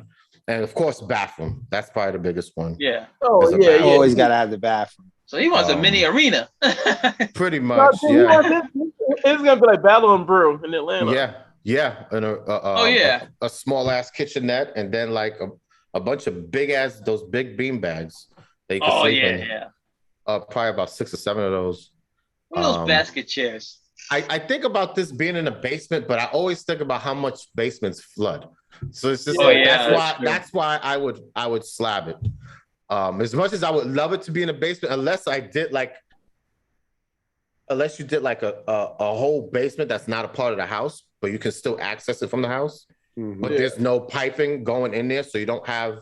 And then you could put like, well, I'm not gonna get into all that, but there's ways you could build a basement to make it flood proof. But by that end, it's like my 20 grand may go into all of that. So that's probably why I would slab it. But yeah, just make it like a mini arena. You know what I mean? All the players on the outside and on the inside, people sit on couches looking up at the 2 screens or whatever. Bathroom, kitchenette, not a full kitchen, but definitely a kitchenette and a fridge. Just enough for the basics. Yeah, like 2 or 3 air fryers, microwave, toaster, so you could do your bagels, your pizza, your chicken wings, or be able to keep food hot if you order food. Definitely like a soda machine and an ice machine for sure. And bathroom. And then like I said, gotta get the bathroom no matter what. And an oversized bean beds are just so you could sleep. You know what I mean? Because there's something about sleeping next to your setup that's like comforted. I don't know what it is, but I've done it 1 or twice. And it's like you wake up, you're like, oh, okay, this works. You know what I mean? It's one of those things. And like that guy, he didn't leave his basement for like 3 days. I get that, because that's like, what the hell else do I need? Especially if you're working. Oh, forget it. It's GG's. And most likely would need its own router for like, Yeah, I'd have my own fucking network room, a whole network cabinet. You know what I mean? At that point, you can't rely on like your internet provider stuff. You really just need to buy your own racks, your own switches, and just have a full, get your own hosting, get your own hosts, so that way you don't have to worry about anything. And just do it right and be done with it. I do like the sound of that, having a separate like garage or something like that. So I'll take care of the soundproof and everything. I think the like aesthetically in our minds, we always think of like a basement, right? Where you walk into a tunnel and then your room. But I've seen so many basements flood. It's just like, God damn. Yeah, that what I mean? Tragic. We see it too often, So it's just like, I'd have to slab it. But you know what I think would be really cool for a game room? A game room that's like a penthouse. I really think that'd be dope. That would be all glass around type penthouse setup with the motorized shades. Oh my God. And then you get like the little spinning ball thing. Oh man. Like that'd probably be like one of those if you had 100,000 type deals. But you know what I mean? I like your dream. I like that. That's a pretty good dream. Pretty good idea. He's like, you press a button, let me show you something. You know what I'm saying? Yeah, that's what I'm saying. I would actually like gold member. He come out in his little golden velour, like I would make mine to like, but it's not a basement. Now you got to make it like a speakeasy or something where you can just go behind. Oh yeah, a certain door. Like I'm seeing, or that'd be cool. Yeah, like a closet or something. Yeah. Just push it out the way. You got your whole gaming setup in there. Like that'd be cool. Nobody knows where you're at. I mean, perfect little hideaway. If you're really, let's just talk man caves for a second. Let's just talk man caves, because I've seen some wondrous things. Like if you have your spouse and everything, they say like, oh, what about the woman cave? The woman cave is the rest of the house. Okay, that's the woman cave. That's the rest of the house. This is They my can have, favorite they can section. have a little makeup room or something like that. You Yeah, know? you pretty much got the whole house. All right. Let Mhm. me have this little room with all my stuffs in it. Yep. Remnants of my bachelor life. You know, Yep. a little bachelor museum. All my little toys and statues and figurines, food, Oh, all that'd my be cool. bachelor food, all the stuff that's bad for me, all in one little confined area. You know, Mhm. it's just creates the balance. You know, I oh man, I am so pro man cave. You know, Well, I don't dude, even you know. could have you could have all your suits lined up like on the wall. Right. Like, Oh man, yeah. My little cosplay things just hanging out and You everything. you can have them on mannequins with the light and stuff. Exactly. Ooh, You I know? like that idea. Yeah. Yo, that'd be Bro- dope. Right, I already And have had a them all picture of like posing. the suit Yeah, just sitting yeah. down the chair. Just chilling. Freak people out. They're like, oh That's shit, someone chilling. in there. It was like sitting there chilling. But yeah, I mean that's like that's the greatest gift that I could have. You know, just have all this stuff. I just had my seat, the place where I could like gain inner peace. Surrounded by all my stuffs, Mm-hmm. all my games, all my toys, all my favorite foods, and of course the bathroom. All right. You know, get older and then, you know, food starts affecting you differently and everything, you know. I just had ice cream the other day. I was like, oh my, you know.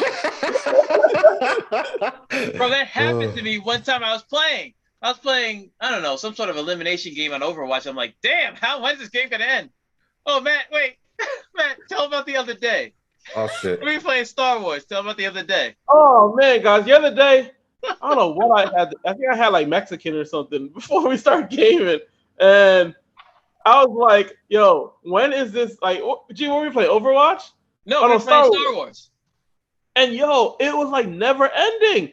Like I see you see the little countdown on the screen, like getting to 0. I'm like, oh, thank God, 5 more minutes. Let me And tell I'm you. over here- Wait, hold on. Before you finish, Go ahead. let me tell you, it's a supremacy game.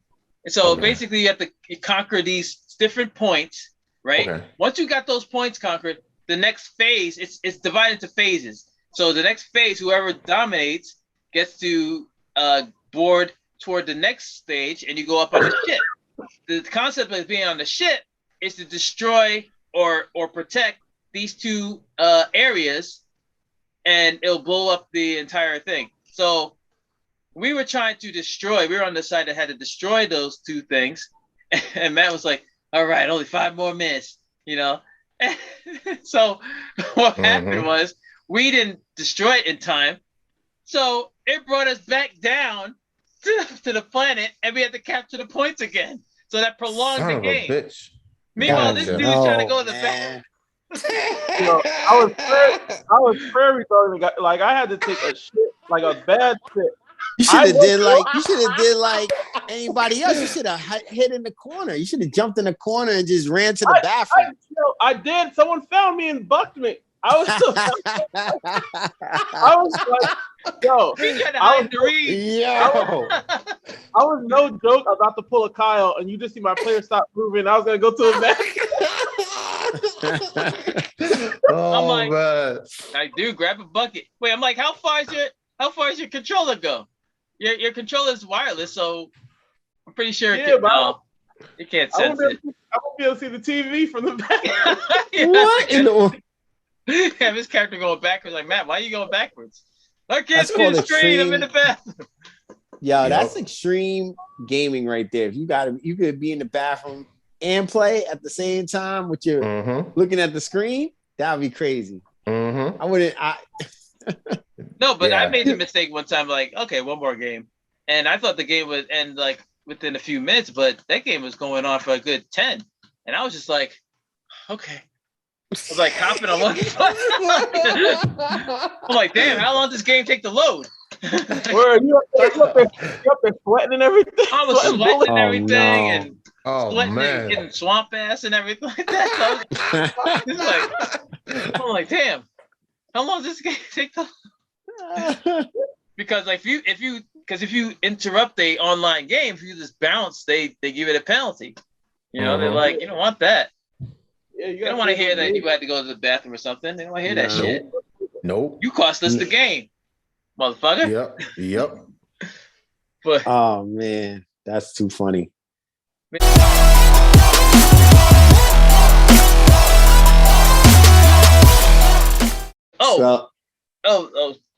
want to ask Brooke, like, how do you deal?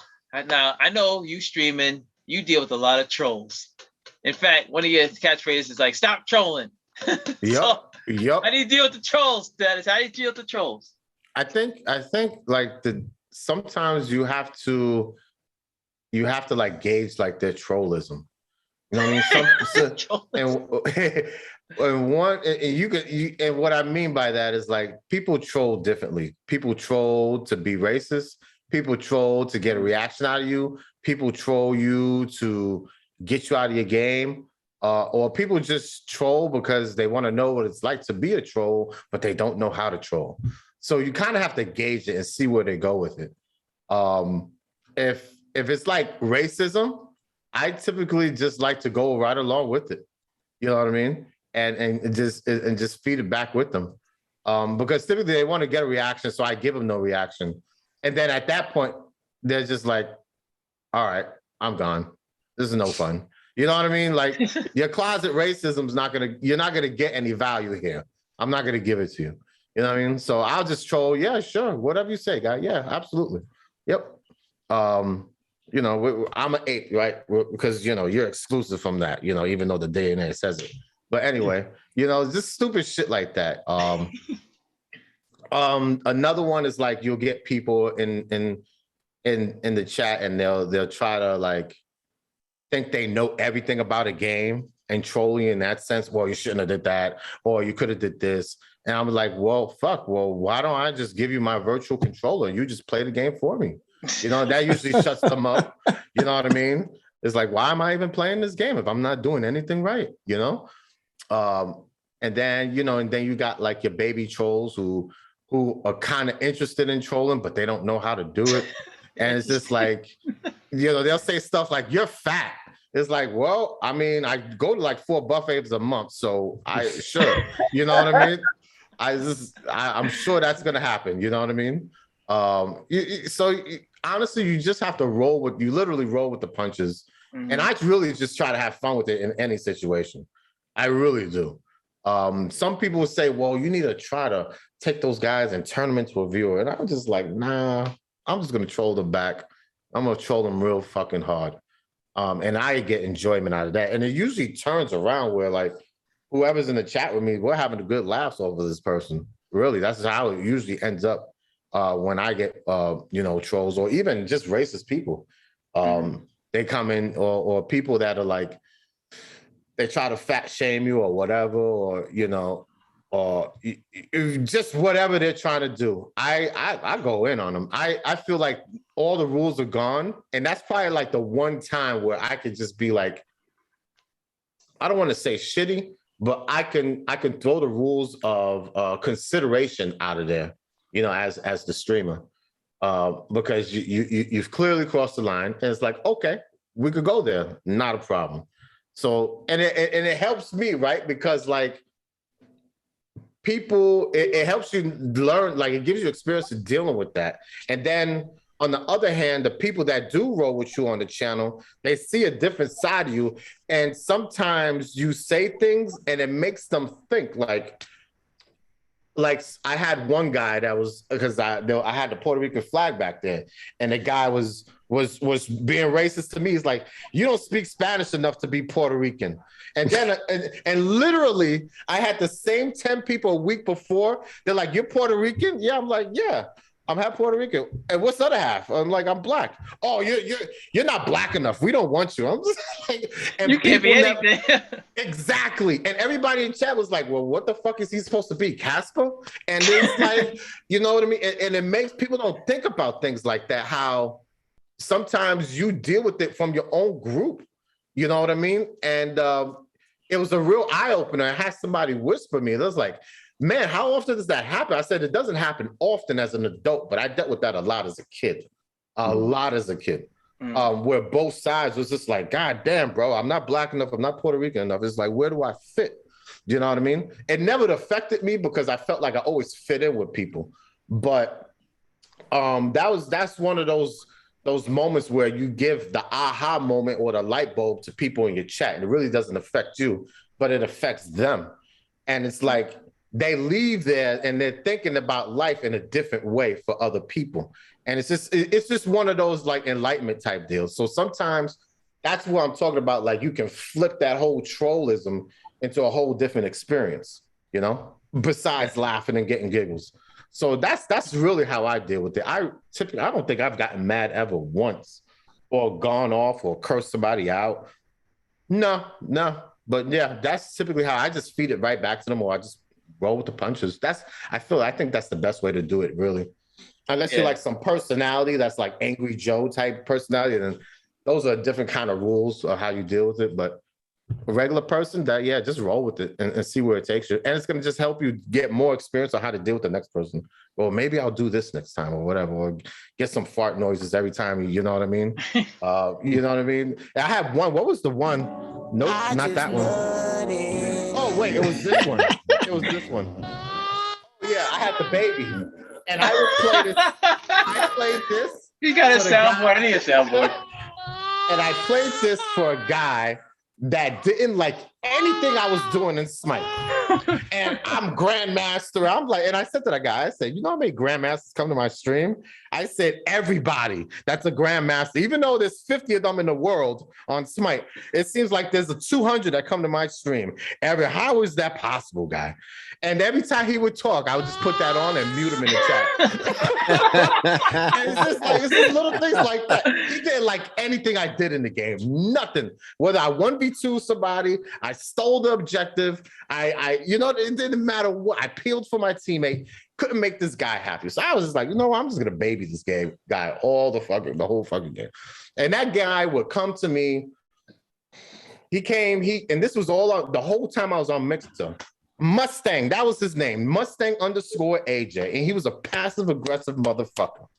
Oh, wow. He never looks at his damage numbers. This is the stuff he's like, why would I sit here for 20 minutes looking at my damage numbers? My job as a streamer is to keep the content going. I'm gonna do that off the stream, especially when I could pull the XP file, okay, and upload it to my spreadsheet. Why would I do that during the stream? It's time to get into the next queue and then interact with he didn't get that.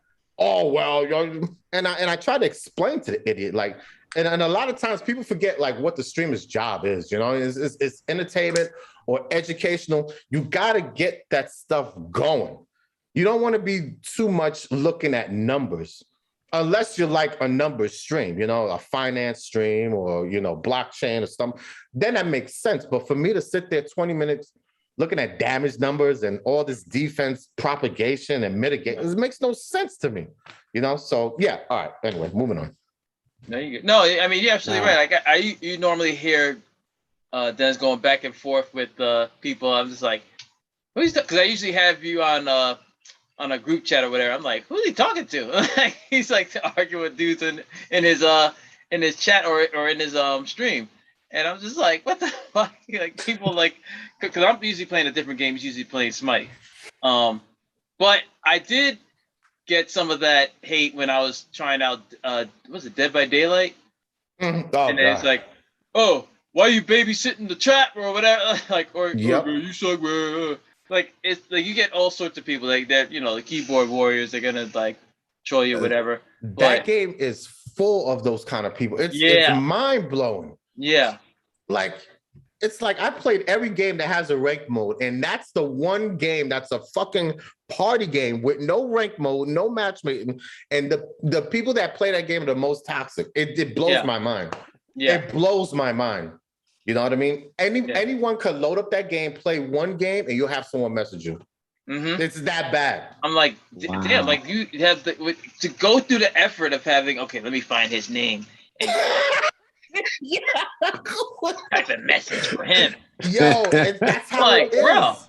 That game is just like, it's crazy how those people think. And there's like a whole subsection of YouTube of salty Dead by Daylight players.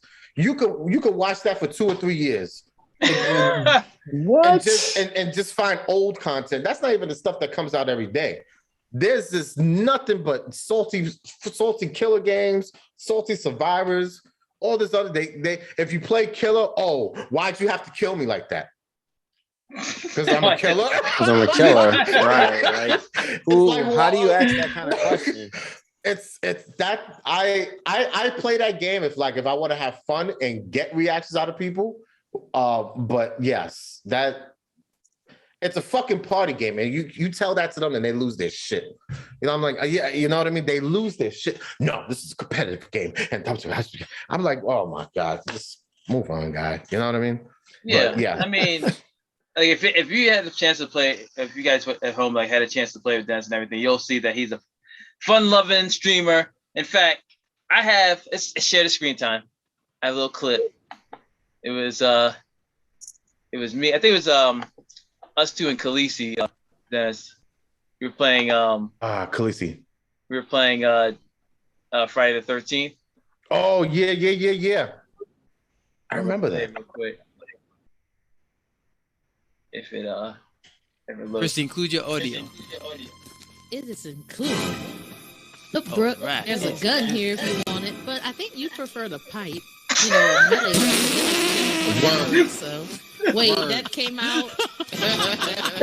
Right? I remember that. Yeah. Like, Chrissy was crazy. Oh fuck. Oh, what happened to ATL? He's gone. Chrissy's on a roll tonight. Oh, And I'm not even streaming. Yes, she was. Chrissy's No, on a no, roll good. tonight. I think you See see here. a fight.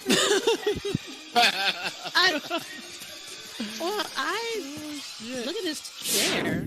Alright, Okay. let's see here. I don't know what's happening here. It's like Okay, so let's go to dark. the Yeah. next I got house my then. gun, man. Alright. Only got one Okay. shot, one good shot. And they're playing this, spooky music as you're going. Wait, he's here. Where is he? Let me shoot I him. don't know. He's back in the barn. He's coming. He's in the Clap that dude. Clap him. Oh shit! Oh, there you go. I think the video's like. And I think this is where I come out. Oh yeah, it's skipping a little bit. It's messing up because I don't think it's matching up with the sound. Hold on a second. Technical difficulty here.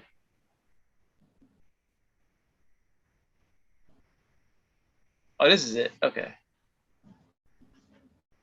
That's a nice face on me. That's a nice look on my head, on my face. This describes the entire night. Oh, man. Where's he at? Yeah, this is it. Okay. So it's so dark. I'm like the guy with the shotgun. Uh-oh. Why's my thing connecting? Oh, shit.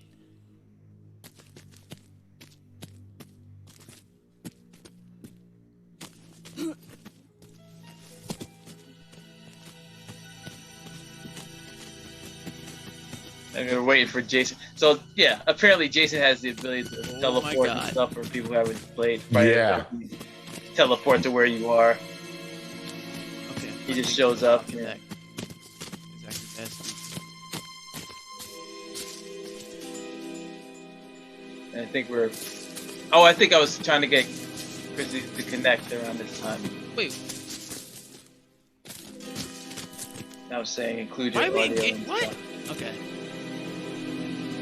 This happened. Oh, cause Mm-hmm. It's weird. It's shining the flashlight behind a dude's head, and it's like shining through the guy's Yeah, eyes. I saw that. I saw that. No wonder. No wonder I can't hear y'all. Let's see.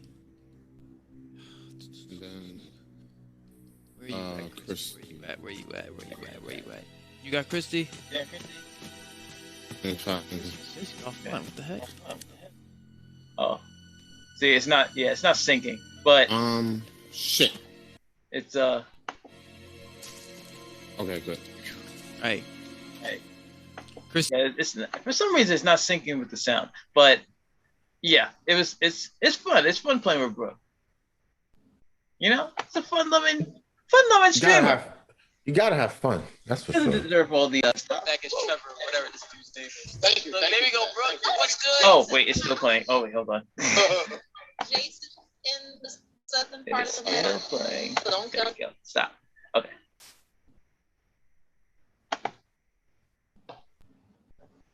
Go back to. Oh my God, this computer is driving me crazy. Okay, there we go. But yeah, it was good. Wait, man, why is it so dark in your screen? Oh, Comments, what the heck? It's got the cave going. He thought he was really in the game. Why is it so dark in your screen? You look like it was movie night. Yeah, man. Yeah, I don't know. Wait, hold on. I remember some of us is like 10 a.m. Others is like, I guess it's like midnight over He's there. in Castlevania and shit. You know? It went like instant dark over there. Dropped out a Zoom call. I remember I was playing the Resident Evil demo, and I was trying to put an effect on my screen, just have it dark and then have like a light coming up. And then, then it was like, we have to see you, man. I was like, I'm trying to create an effect. Yup. That was really good. I really thought that was good, man. It was like, it worked out nicely. I'd be like, I think that was like, was that last Halloween? I don't know. It was around that time. It was around that time. Yeah, Halloween's coming, man. It's coming. Time is flying too fast. Yeah, it is. So one last question for you before we wrap up, Dan. It's like, if you didn't have streaming, what else would you see yourself doing for like recreation? Just out of curiosity, would it be dealing with gaming, or would it be something else? I think gaming would still be my hobby. You know, that's tough to say. That's really tough because, like, I'm a person that's like that gains interest in things very easily.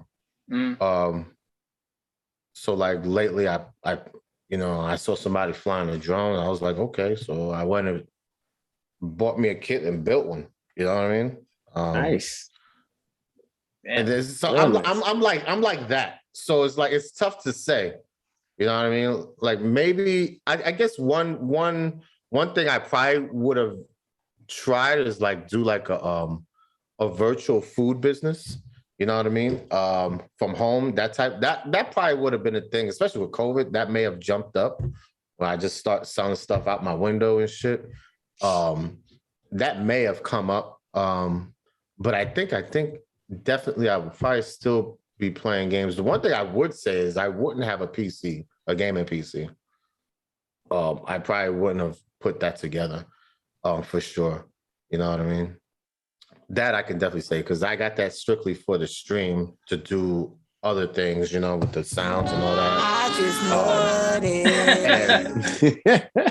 That I could definitely say, like, I would have put that somewhere else or whatever, or make like a gaming living room.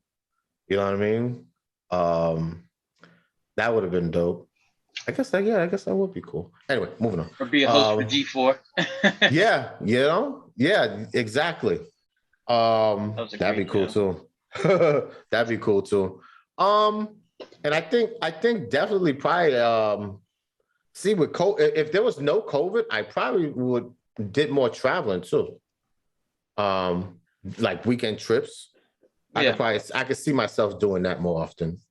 But like gaming is so cool because it's like you passively you like we balance ourselves so well as gamers because we know when it's time to just fucking relax.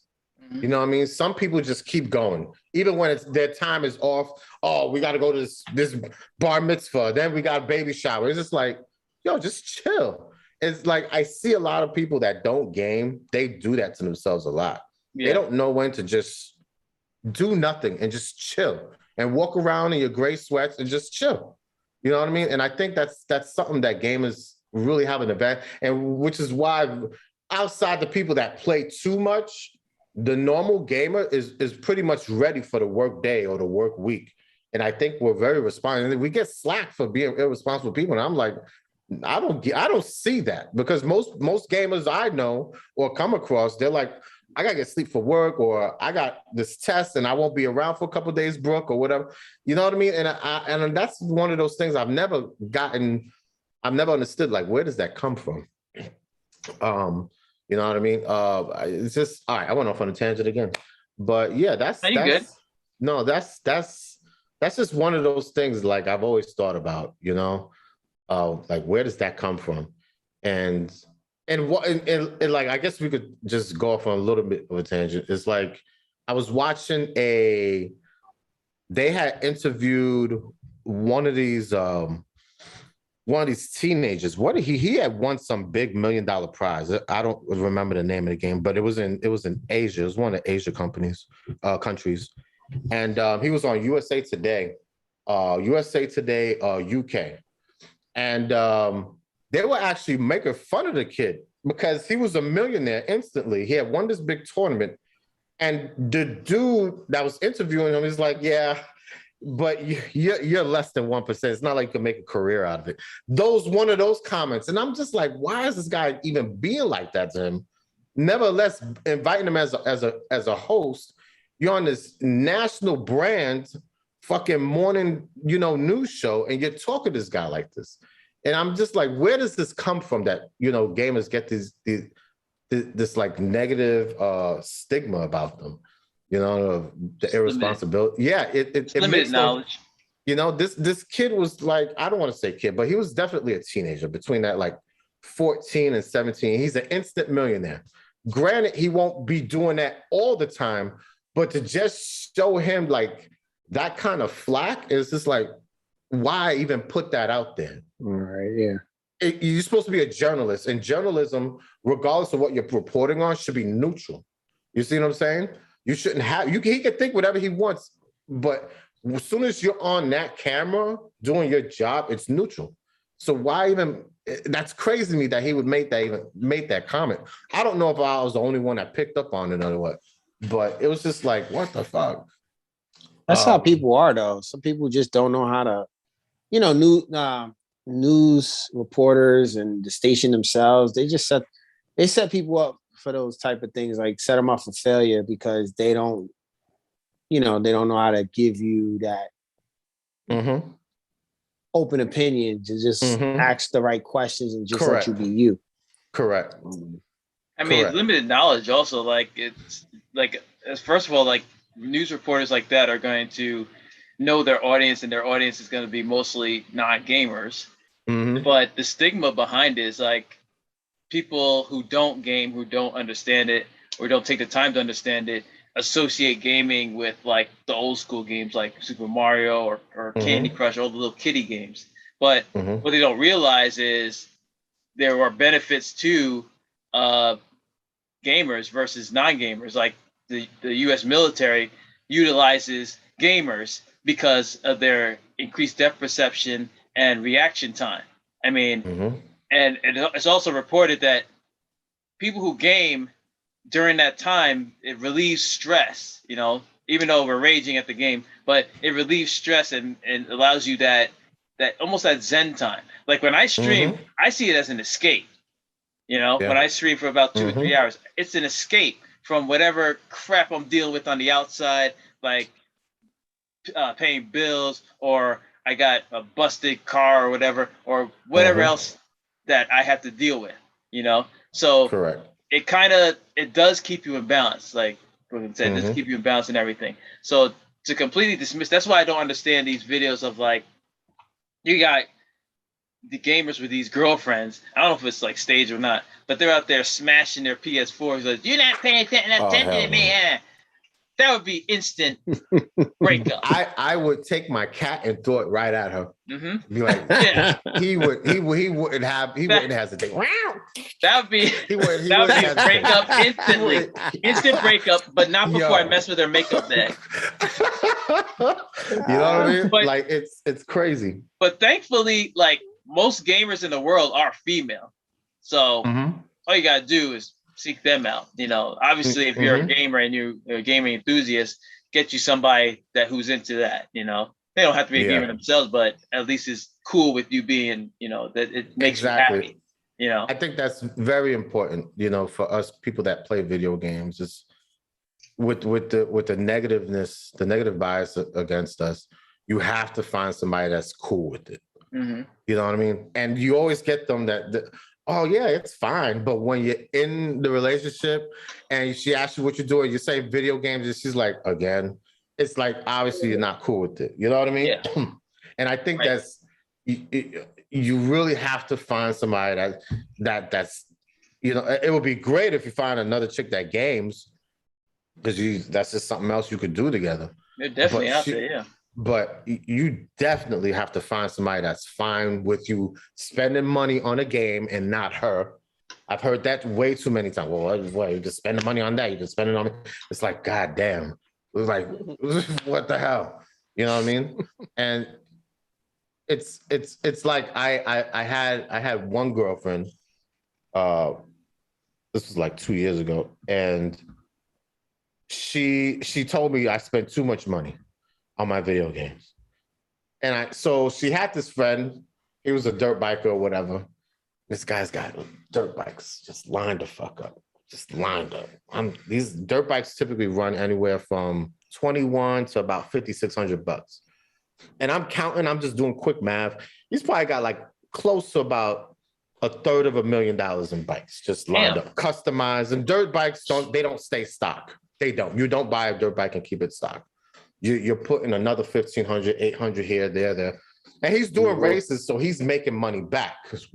Okay.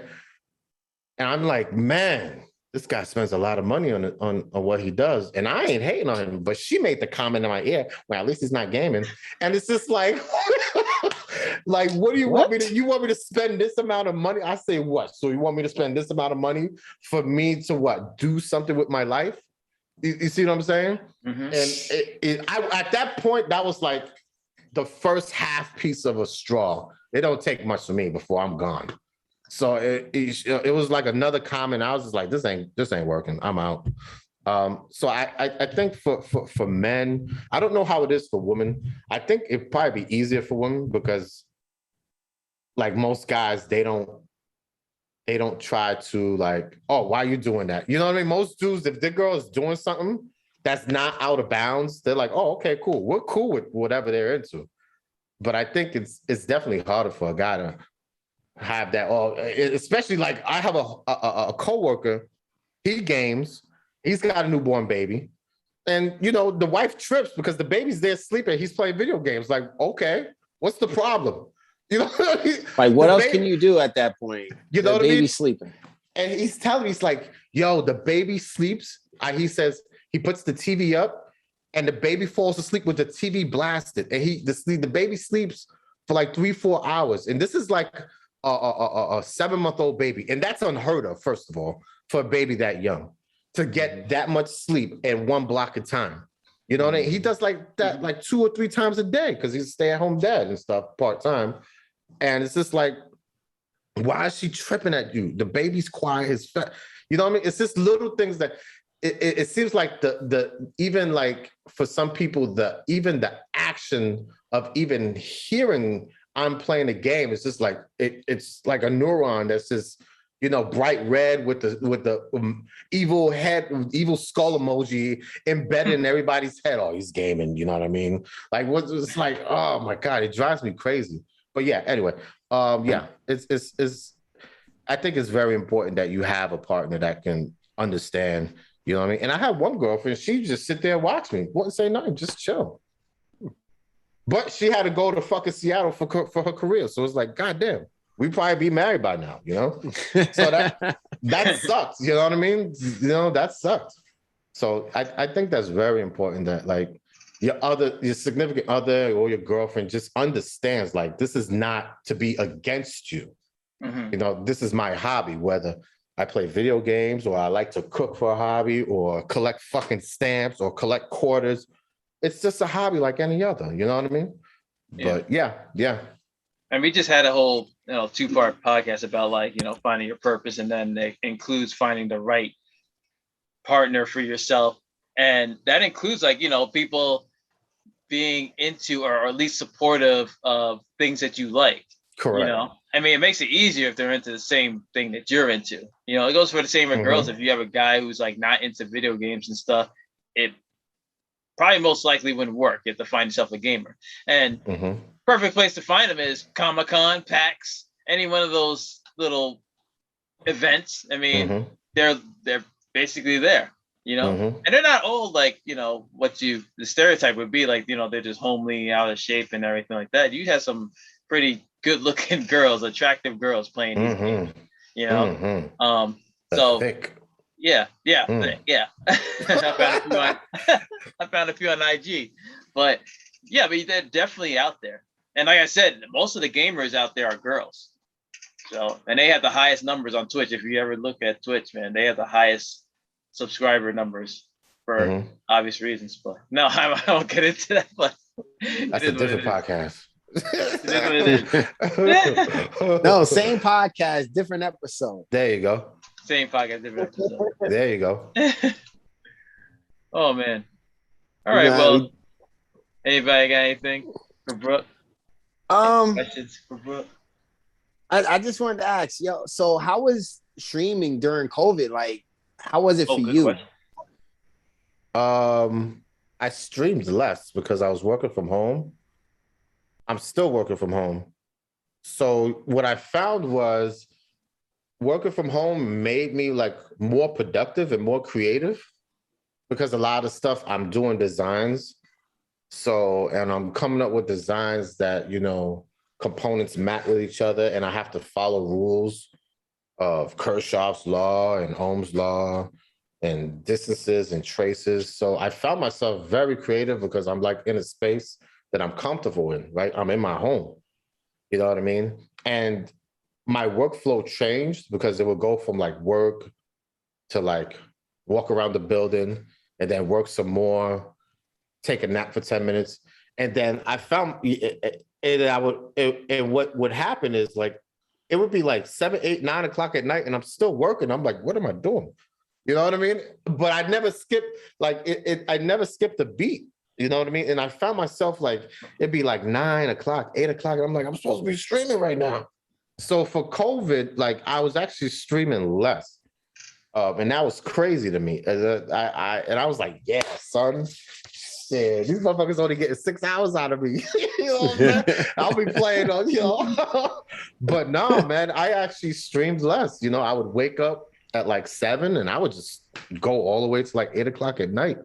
And typically, like I'm salaried, so like there's no benefit in me doing that other than being more productive and having more work. You know what I mean? More of my projects done or closer to being done. Well, Dennis, what is for the listeners? What is it that you do? Like summarize. I'm an electrical engineer. I do board level designs. Yeah.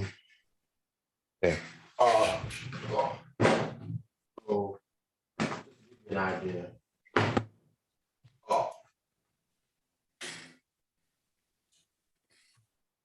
Guys like that. Back. So like this is just a laptop, right? A broken laptop. Okay. But like typically stuff like this, well, just some screws. So like these boards or this memory card, someone had to design that. Okay. There's about 1,000 components on there. There's traces to make all those connections. Some of those connections are following rules of Kirchhoff or just generic design rules. And you're basically in a very simple way, you're putting together a bunch of traces, and those little black boxes you see, those squares or rectangles, they do something. Whether it regulates a voltage, whether it regulates a current, or it turns something on, it does something. And any electrical engineer at a very base level, they're taking some kind of input to get the desired output. So that's what I do. I work currently for Rockford Fosgate. So they make car audio amplifiers and stuff like that. So the input is the 12 volts from the battery and the output is going to your big ass subwoofers or whatever, you know, you got going on, or your head unit, whatever. So I work in the world of AC, current, amplification, stuff like that. So that's what I do. Gotcha. Nice. So yeah, like I can't really talk. Everything I'm working on right now is like under NDA. That's fine. But the latest one I was a part of towards late was the new Quake amplifiers for the Harley Davidson line for their 2022 and newer line. So that's pretty cool because I've never been a part of any motorcycle stuff. But yeah, that's what I do. So yeah, if it has like the little green boards, that's pretty much what most engineers do. Electrical engineers, but even then, that subsection, it's really broad. Like it gets really like probably 50, 40 deep positions broad. There's engineers on top of engineers, and it gets really deep. But at a very basic level, that's what I do. All right, cool. Matt, you got anything?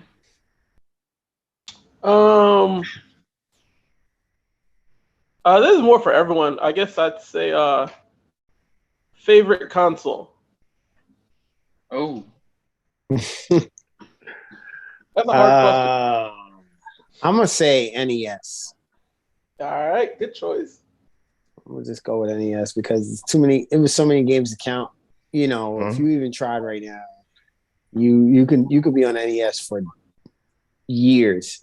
Yeah, for the games that you just got. Very true. And I'm nothing's better. Go ahead, Ron.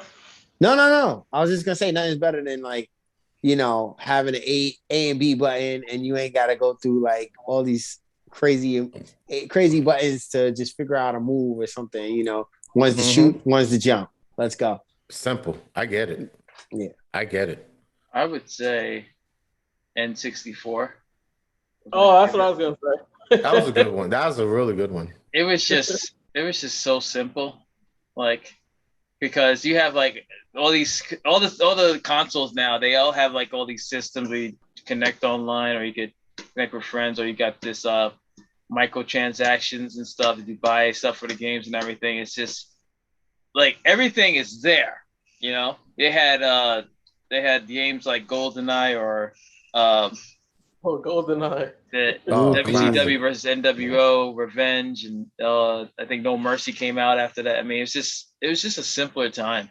You know, you just hook up. They have 4 little ports there. You hook up your little controllers and stuff, and then you just have at it. You know, no long load times because it's a cartridge. It's there. It's ready to go. I agree. I like N64 also. Also, I think that was when like Mario 64 came out too, right. And it wasn't just like the sliding screen. It's like you could actually like more like 3D effect, which was like correct. Yep. Kind of like a new thing. So that was like the first of its kind. So for me, I was like, oh shoot, like this system was like a kind of like a game changer type of thing. Mm-hmm. That Majora's Mask on 64, that was probably my favorite one on that console. Yeah. Obviously, I mean NWO versus WCW was a classic. Yeah. You know what I mean? That was a classic. But yeah, me personally, I loved my TurboGrafx 16, Bonk's Adventures, Splatterhouse. Yeah. Those were my 2 favorite games, probably all time. Yeah, I really enjoyed that one a lot. And then you can just like have all your games like one stack and just, oh my God, that was good. That was really good. You know what I mean? And for some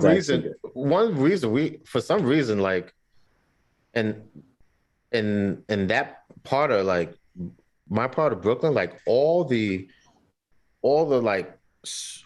sidewalk stores, they all had like games for them.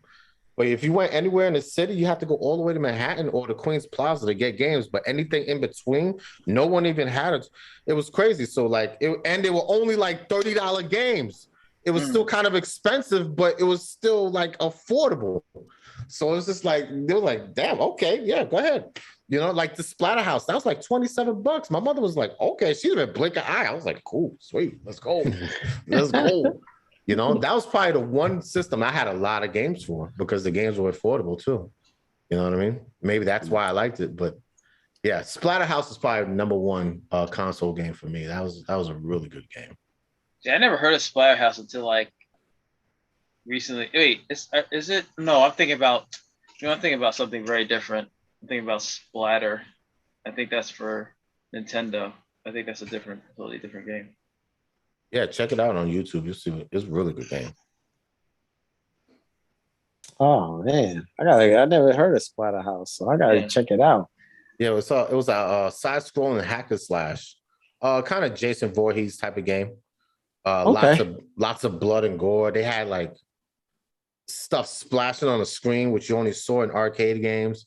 So like that was just like really cool. Really cool.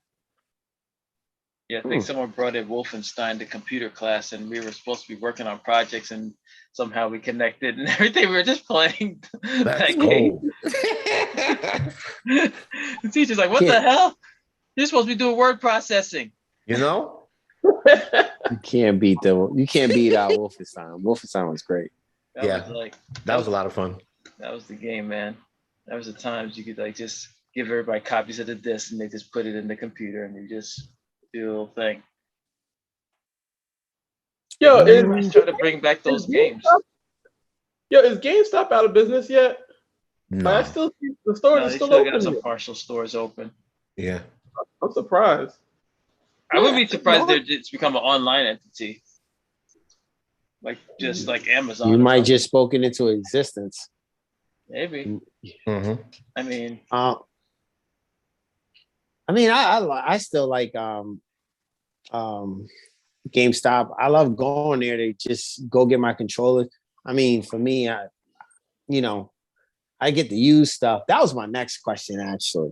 But used controllers and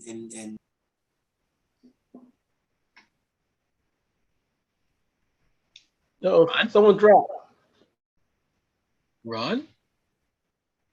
He totally disconnected. He'll come back. He'll come back.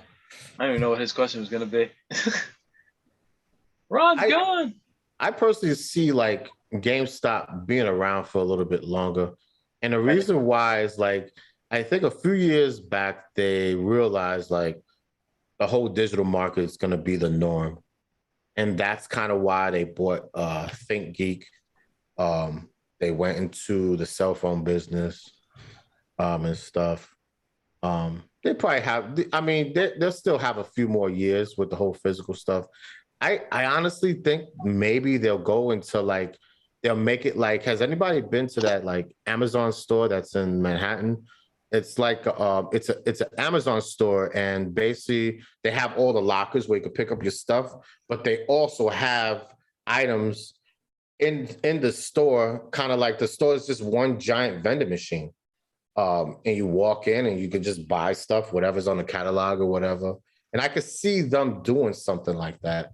Or whatever. Go ahead, take it back, Ron. I was just elaborating while you came back. No, I don't know what happened. I'm talking and then Zoom just kicked me right off. So technology, that's what happens. Yeah. Don't worry. Yo, always something. But my question was, what do you think? How much equipment do you really need to stream? How much, do you need that much stuff to just jump on and because as of right now, I've seen people go from straight like TV, console, game, and controller to RBG lights. Like you got your background, like things like that. What do you think? How much equipment do you really need to get your streaming going? All you need is your console. That is all you need to get going. It's kind of like, you treat it like, the first time you get into any hobby, right? If you got a remote control car, you got yourself your first one.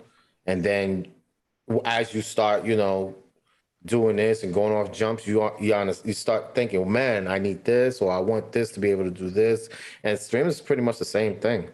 You start here, and then you'll figure out what you want to do with your stream. And then that's when you start adding. Some people just go out and do the whole shebang and they quit their job and all. I'm just like, they just YOLO everything. That works for some people, but I think for the most part, if you got a fucking console, just hit broadcast. That's really it.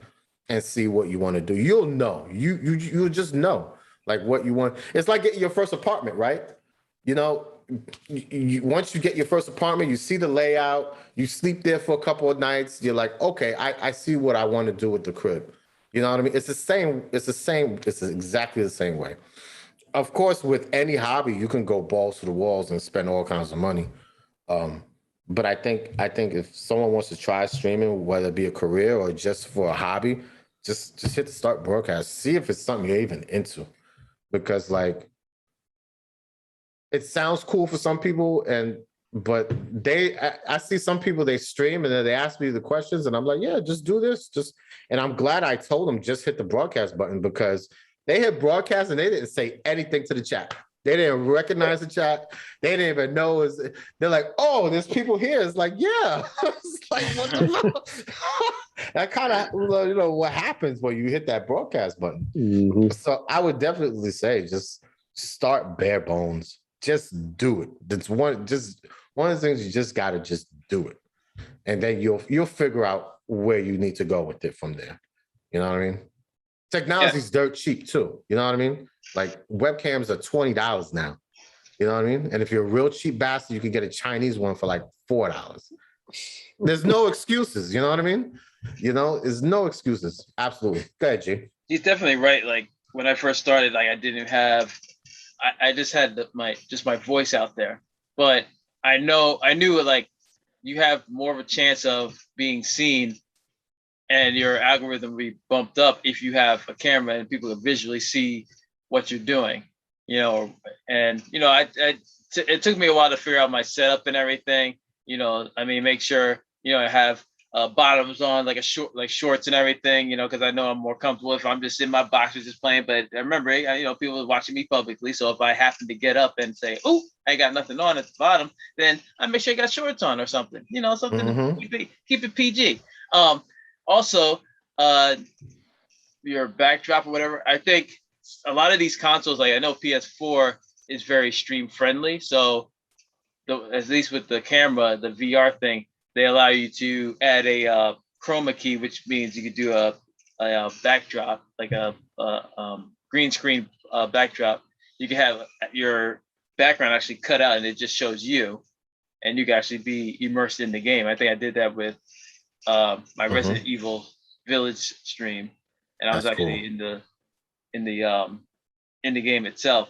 Cool. But other than that, like with the Xbox, which doesn't have that option with a regular webcam, but I have it so I have like a little bit of stuff going on behind me, not just a white screen, because it just, I don't know, it just makes it a little more fun.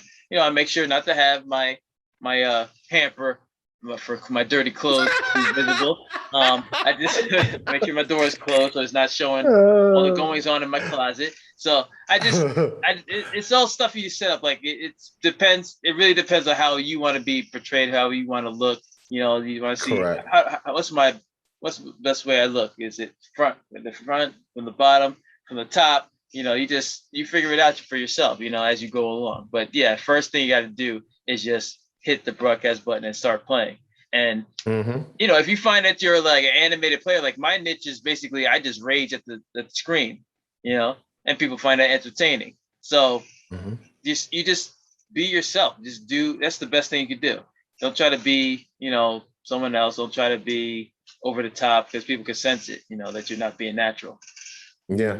Yeah. The whole natural thing is probably the key thing. Just be yourself. Now you can have a persona. You could do like a Dr. Disrespect if you want to pull on a wig mullet, and then obviously in that instance, like you're not you are a persona, a character, you know what I mean? And you do that.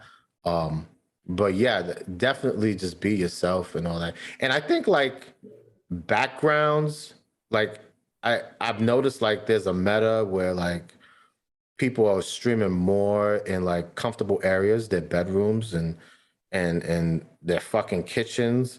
And I think like that gives like this whole laid back, very comfortable, easy to talk to kind of invite to people to come into a stream when you see stuff like that.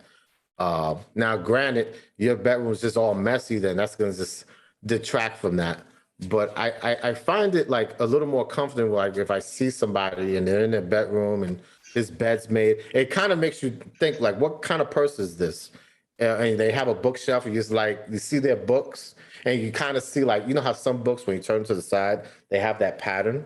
But so if you've seen somebody with a pattern of books that are all the same, it makes you curious about the person. What is it that they're reading or whatever. So I think that there's something that has to play with your environment, definitely, on how you do that. You know what I mean? Like when that Xbox first came out, I had the big old stack of games, and that drawing a lot of people. What games are those? How do you make it just drew in so many people just talking about the stack, nevertheless the game I'm playing. So you know what I mean? Like your background can bring in all kinds of things outside of the game, and that's always a good dynamic for the stream, is when you keep people talking.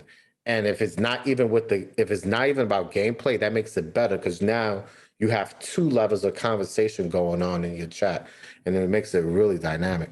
You know what I mean? I see somebody, they had like a old 1964 mannequin, and that thing was just all about in the chat. They were just talking about the mannequin the whole time. And this guy's just blowing people up in COD. He's getting these missile shots and upside down and in the air, and they're talking about the mannequin. Well, why is this mannequin male or female? Did anybody check? Is this like, it's just things like that. So, having a background or a backdrop really creates like, I have a background, right? That's just this, right? But let's say if you had, I don't know, if your background was your garage and you had like a really old truck that was all rusted out, that brings in a different kind of person. Or if you have like a den full of books, that brings in so you can kind of gauge on like who's gonna come into your stream based on your backdrop. I get a lot of artsy, free-flowing people. They come in, talk about the backdrop. Oh man, that's cool. And I asked them, I do this. I'm a writer or whatever. When I had the video game stack, it was a lot of gamers. When I had the New York, the Brooklyn Bridge, I would get a lot of people that would cook, travel, and learn different languages. So like your background really draws different kind of people in there. So if you have like a different mix in your background, it makes it really powerful. You know what I mean? It makes it really powerful. Yes. Nice. Thanks for the advice, sir. Thank you. Thank you. Yeah. But at the end, just hit start broadcast. That's it. Yeah. That's where it all begins. If you want, it's like cooking. You're cooking cup of noodles or ramen. You just got to boil the water somehow. You know what I mean? So I love what you're doing too, and like just get it started, man. No time like the present. Well, this has been awesome, Dennis. It really has. This is fun. This is really cool. Man, do you have any questions for us? Like a question for the podcast? Yeah, so I guess this is really for all of y'all. Yeah. Like what do you think is like the main dynamic that's different between streaming and podcasting? Well, like streaming is a little bit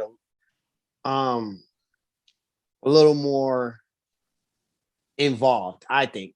Podcasting is it's less. You don't have to be on, and again, like you can plan it out a little bit better. You can stop, pause, I never thought do of that. A couple takes. When you stream, it's like you're streaming, you're on, this is it. All your technical difficulties, all your I never thought of that. Oh, cool. Yeah, and I can see where people would get mad at a stream. Podcast is more like, you know what, I can work with this. I know next episode we're gonna get something going. That's just me. I think a podcast is more open than streaming, because a podcast could be formatted in any way you like. Like the way we do it, it's not live as of yet. there's a lot of people that stream on Twitch and then offer that as a podcast later on. But I think streaming allows you more interaction with your audience. I think that's the advantage. Whether you're doing gaming or whether you're just out there just talking in a forum, and it allows you to, take on, it really allows you to connect with your audience. I mean, you connect with your audience through a podcast that's pre-recorded and stuff, but I think that real-time interaction really helps out too. So I think, if anything, I think one complements the other. I don't think there's any real division between the two. But I'm like thinking as I'm talking. But it's just like with podcasts, it allows you more range to be creative with your work and your message, and you have a main theme, and you have you develop an audience, a reliable audience. So I think that's a good way to establish yourself prior to streaming live, because you wanted to establish your audience and have them get to know you and know who you are. And by the time let's say you started your podcast through a live format. I mean, the chances of someone showing up is going to be slim to none if you don't have the audience. So I feel that a way to have people get to know you is to have something that's pre-recorded, have these couple episodes, have them get a chance to know who we are as people, have a way for them to connect with us. Like I think Matt's been told, by a few people already that, hey, I love listening to you guys just banter and just talk. It really helps me pass the time. Like with me, I listen to podcasts, not just us, but like other people, and it really makes the time go faster in the tedious job that I work. So I think it's that's the benefit of having a podcast versus streaming. Streaming is good to connect with your audience. I think it's kind of confined to that. Yeah, I kind of agree with you too. I think they kind of go hand in hand. I think podcasts have a little bit more structure to them than streaming does. But I think with streaming, it's a little more informal where you can connect with your audience. Whereas a podcast, I mean, if you're, unless you're doing it live and you, like you said, if you don't have the audience, then I guess you can't connect as well. But I think with both of them, you still have to try to get a following. You still have to, market it to some extent. But I think also with streaming and with a podcast, they both can evolve over time. So, your podcast may start in this niche in the beginning, but then may kind of evolve into something different, 20, 30 episodes down the line. But I think with both of them, it's getting your name out there, getting the word out there, trying to market it, trying to get as many followers as you can. I think with both, they could both be monetized, which is pretty cool too. I was just at a wedding like 2 weeks ago, and I heard someone scream out to me, "Oh, Feedback Frobes," which is like my nickname here on the podcast. And I'm like, cool. And you're thinking like, you don't expect to go out in public and someone like recognize you. Correct. Which is pretty cool. Because then you're like, oh shoot, like they're like, how'd you know about like the pod? And then now I got like 5 other people looking like, who's Feedback Frobes? So that's like the cool thing about it, which you could do with streaming or podcast, where it's like, hey, you go into your regular life and people are like, hey, like I recognize you from like this stream or this podcast. Like that's what I think is the cool thing about both of them. Yeah. I could see that.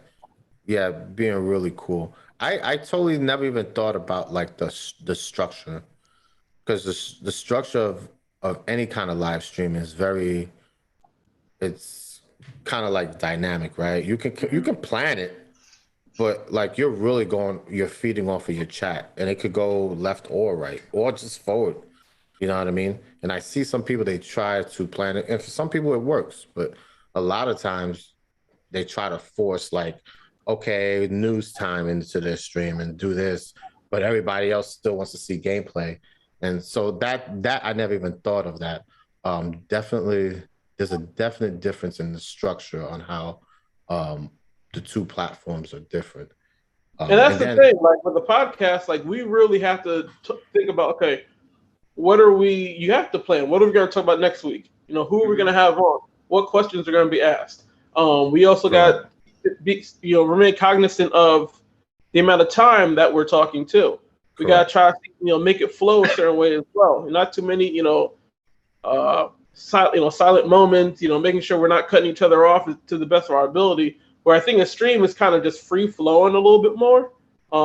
Like you said, it's not as much planning. I think it's better for just kind of just letting it flow type of thing. And YOLO, yeah. Where the podcast, there's a little more like planning involved. Like, I mean, we can go on the podcast and just wing it and have a conversation. We've done that before, but a lot of our episodes are like geared towards one thing. And especially if we're going to have a guest on, we have to think about, okay, what is the expertise that the guest brings on? So there's a lot that goes into it kind of behind the scenes. How did that work out when you free flowed it? What did you guys think of that? I think it was while it's good to free flow it, I think it's better once we've had an established an audience, because at that point people don't know who we are, and I think if you structure it, if you have structured topics, at least when you're first starting out, you give the audience an idea of who you are, and they start to put all this stuff together and be like, okay, these are the type of people that I can connect with, and you build a following, and these people sort of rely on you to be there. It's almost like you're, a friend that visits every week, or people you hang out with every week. Yeah. And you talk about, you have an idea of what they're about, what they talk about, who they are. And without knowing them, you know them, and I think it just, I don't know, it's it provides a little comfort, especially for people who are introverts and stuff. They don't, associate with a lot of people, that, hey, there's a format that I can connect with these people, and I could laugh, I could cry, I could think, I go through a whole range of emotions with these people. These guys are my friends. I'm cool with these guys. I can't wait for the next episode. I just want to, I could binge listen to them or binge watch them the whole time. And that's the type of people we want it to be. Just people that are there to help you, people are there to make you laugh, people are there to make you think, just provoke thought or whatever. I was going to say something and I forgot, but that happens to me.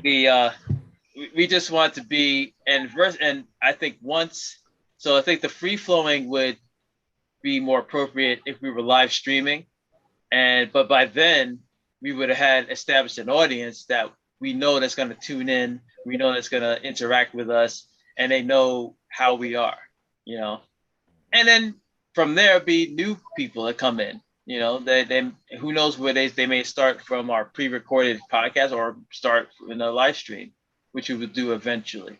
But as of right now, we're still in the process of developing our audience, and once we feel that's been developed properly, and once we get our stuff together, then we could think about other ventures. Hey, maybe we could do a live stream, maybe we could do 3 episodes a week. It just grows from there. Well, that's what I'm saying, where planning has to come into play, because from the podcast, I'm also thinking, hey, merchandise. I can get sweatshirts with our logo on it, hats, book bags, what have you. Also, when you get to a point where now you're getting, say when you're monetized now you've got companies who are sponsoring you. When do we plug in the company? Do we do it in the beginning of the episode, the middle, the end? And the whatever product or service that we're say talking about during the episode, it's got to relate to the topic of the actual episode. It can't just be some random thing. So I don't know how sponsorship goes in terms of streaming. I don't know if a similar thing. Do you if someone's sponsoring your stream, do you wear their T-shirt of their company, or do you just plug it in? Or that's one thing I'm not sure. You do all that stuff. You plug it. You find a spot where you can plug it during the live stream, or you wear their products. Okay. Yeah. They usually give you an infographic. some kind of animated graphic to have on stream. But like typically it's like play this game for $300 for 4 hours or 2 hours or whatever. That's usually the going rate. That $300 to $400 for that 2 to 4 hours, like the real sweet spot for most of them. That's not bad. Yeah, that's pretty nice. Yeah. And then if you want to sell like ad space, so if I want to put up a physical banner behind me, then that they typically like will do like 1,000 for the whole stream if it's like an 8-hour stream. So that's typically how it goes. But like little logos and stuff, they don't pay you for that. You just have to give them something tangible. So like, drinking out of a cup. Don't matter if you're actually drinking it, just show that you're drinking it. You know what I mean? And stuff like that. Or you get no money out of it, but you get yourself like a discount or a promo code, which is passive income. And then that's a little more powerful, depending on who you talk to. I think it's more powerful because you're making money while you're sleeping. So yeah, there's different. I work in business because I am an engineer, so I have to sit in these marketing meetings that are so fucking boring. I don't know what they're talking about, but I understand the schemes that they use to market a product. So that's the only reason why I know this stuff. I'm not no fucking genius or anything when it comes, but that's typically how you would go about it. If you ever wanted to pull somebody in. A lot of times you can cold call these people and they have no problem. Yeah, what do you like? You can cold call them and work something out. You know what I mean? Like right now, the meta is the food delivery, where the meals in the box for a week. Those guys are giving out promo codes and all kinds of sponsorships right now. Those are hot. Apron and all that. Yeah. So those you can cold call them. Hey, I got this going on. I like your product. I'm going to be doing this for, 2 or 3 hours. I was thinking maybe I could have your banner in my background and a rotating overlay. I'd be interested in a promo code and probably like, a finance portion. And then you just say finance portion, then they'll figure out they'll usually take it up because $100 is nothing to them. They'll make it worth your time and try to push you closer to that $500,000 or whatever. But yeah, there's so many ways to do it, so many ways to do it. Good shit. And then my last question, this again for all of y'all, is do you think the word podcast will ever, like, what's the word here? Will ever go away? Because like the origination of podcast was the little iPod, the iPod would, will you think that ever go away, or is it something that's just going to stick? Because right now it makes no sense to call it a podcast. You know what I mean? Like we're not listening off of an iPod.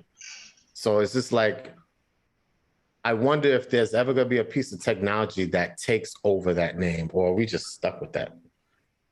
I don't doubt it, but I think even if another piece of technology comes out, I still think people will refer to it as a podcast because, it's just so widely used and it's the default name of whatever the hell we're doing. So people are just gonna do it. Like it's like take my grandma. My grandma, they used to have refrigerators made by Frigidaire, right? Mm-hmm. Now I think she had like an LG or mat or something. I don't know, but she still calls it a Frigidaire. So it's basically something you're used to calling it. Like you're not gonna.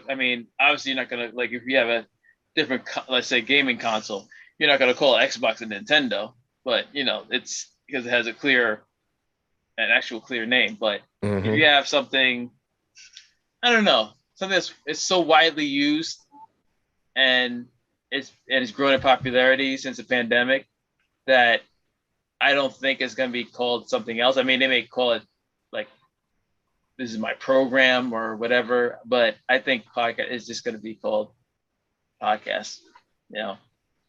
It's just something. It's going to have its roots from the iPod, but it is it's called a podcast. Like we're just gonna call it that. Right I on. don't think it's going away anytime soon. Yeah, I'm with G. I think as long as they have an iPod, an iPhone, you got there's your podcast right there.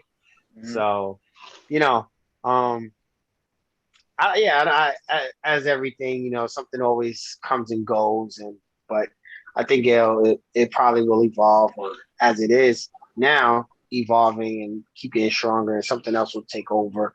But as always, everybody adapts with the time. So. Like they call what runs on his head, they call it a ball cap. He's not playing ball, but it's a cap that they wear playing ball. Baseball. Yeah, that's true. That is true. Yeah. They do say that. Oh, you want a ball cap? He's like, what?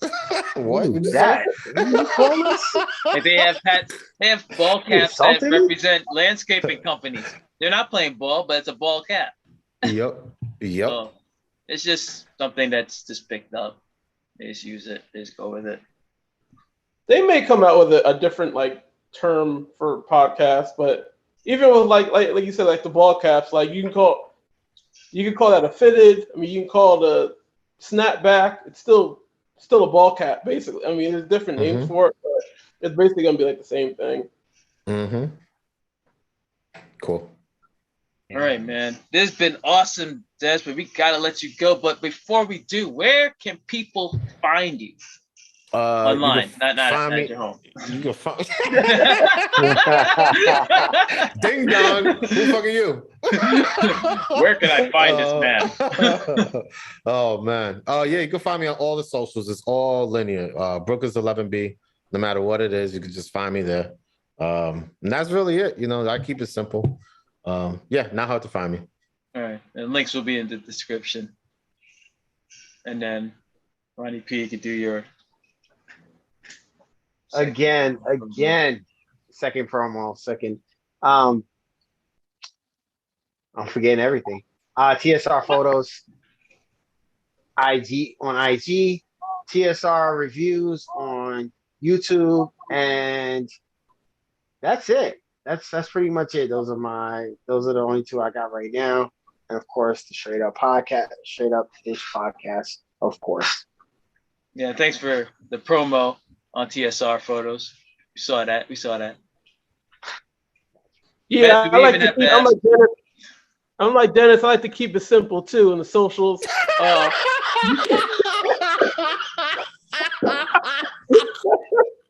You can find me.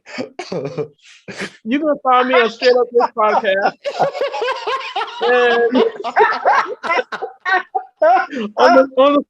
Really, nigga? On the socials, you can find me on the socials. You can find me everywhere, but nowhere. Oh man, that's funny.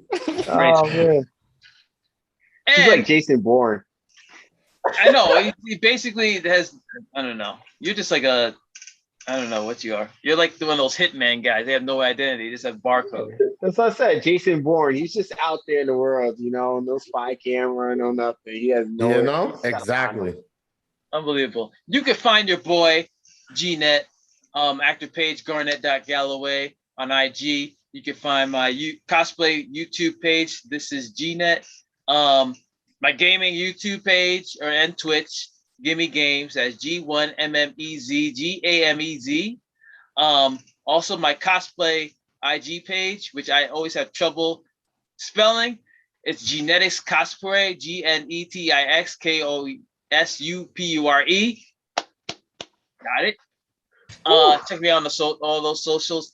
Definitely check out Straight Up Ish Podcast. We're on IG, on YouTube. All the podcast platforms, Spotify, Apple Podcasts, Google Podcasts. Check us out. Give us 5 stars. Tell your friends. Word of mouth. I mean, talk about us, man. You enjoy it this much. This is our 10th episode, man. We made it, man. Only a month and a half ago, we were just starting out. Just talk it up, man. Tell people about us. Tell your mama. Tell your grandma. Tell your sister, brother, co-workers. Tell everybody. And give us 5 stars. Word. Thanks for listening. We'll see you next time. Peace. Deuces. Peace. This has been the Straight Up Ish Podcast. We're on Google, Apple, and Spotify, and everywhere you listen to your podcasts. New episodes every week, so don't forget to subscribe.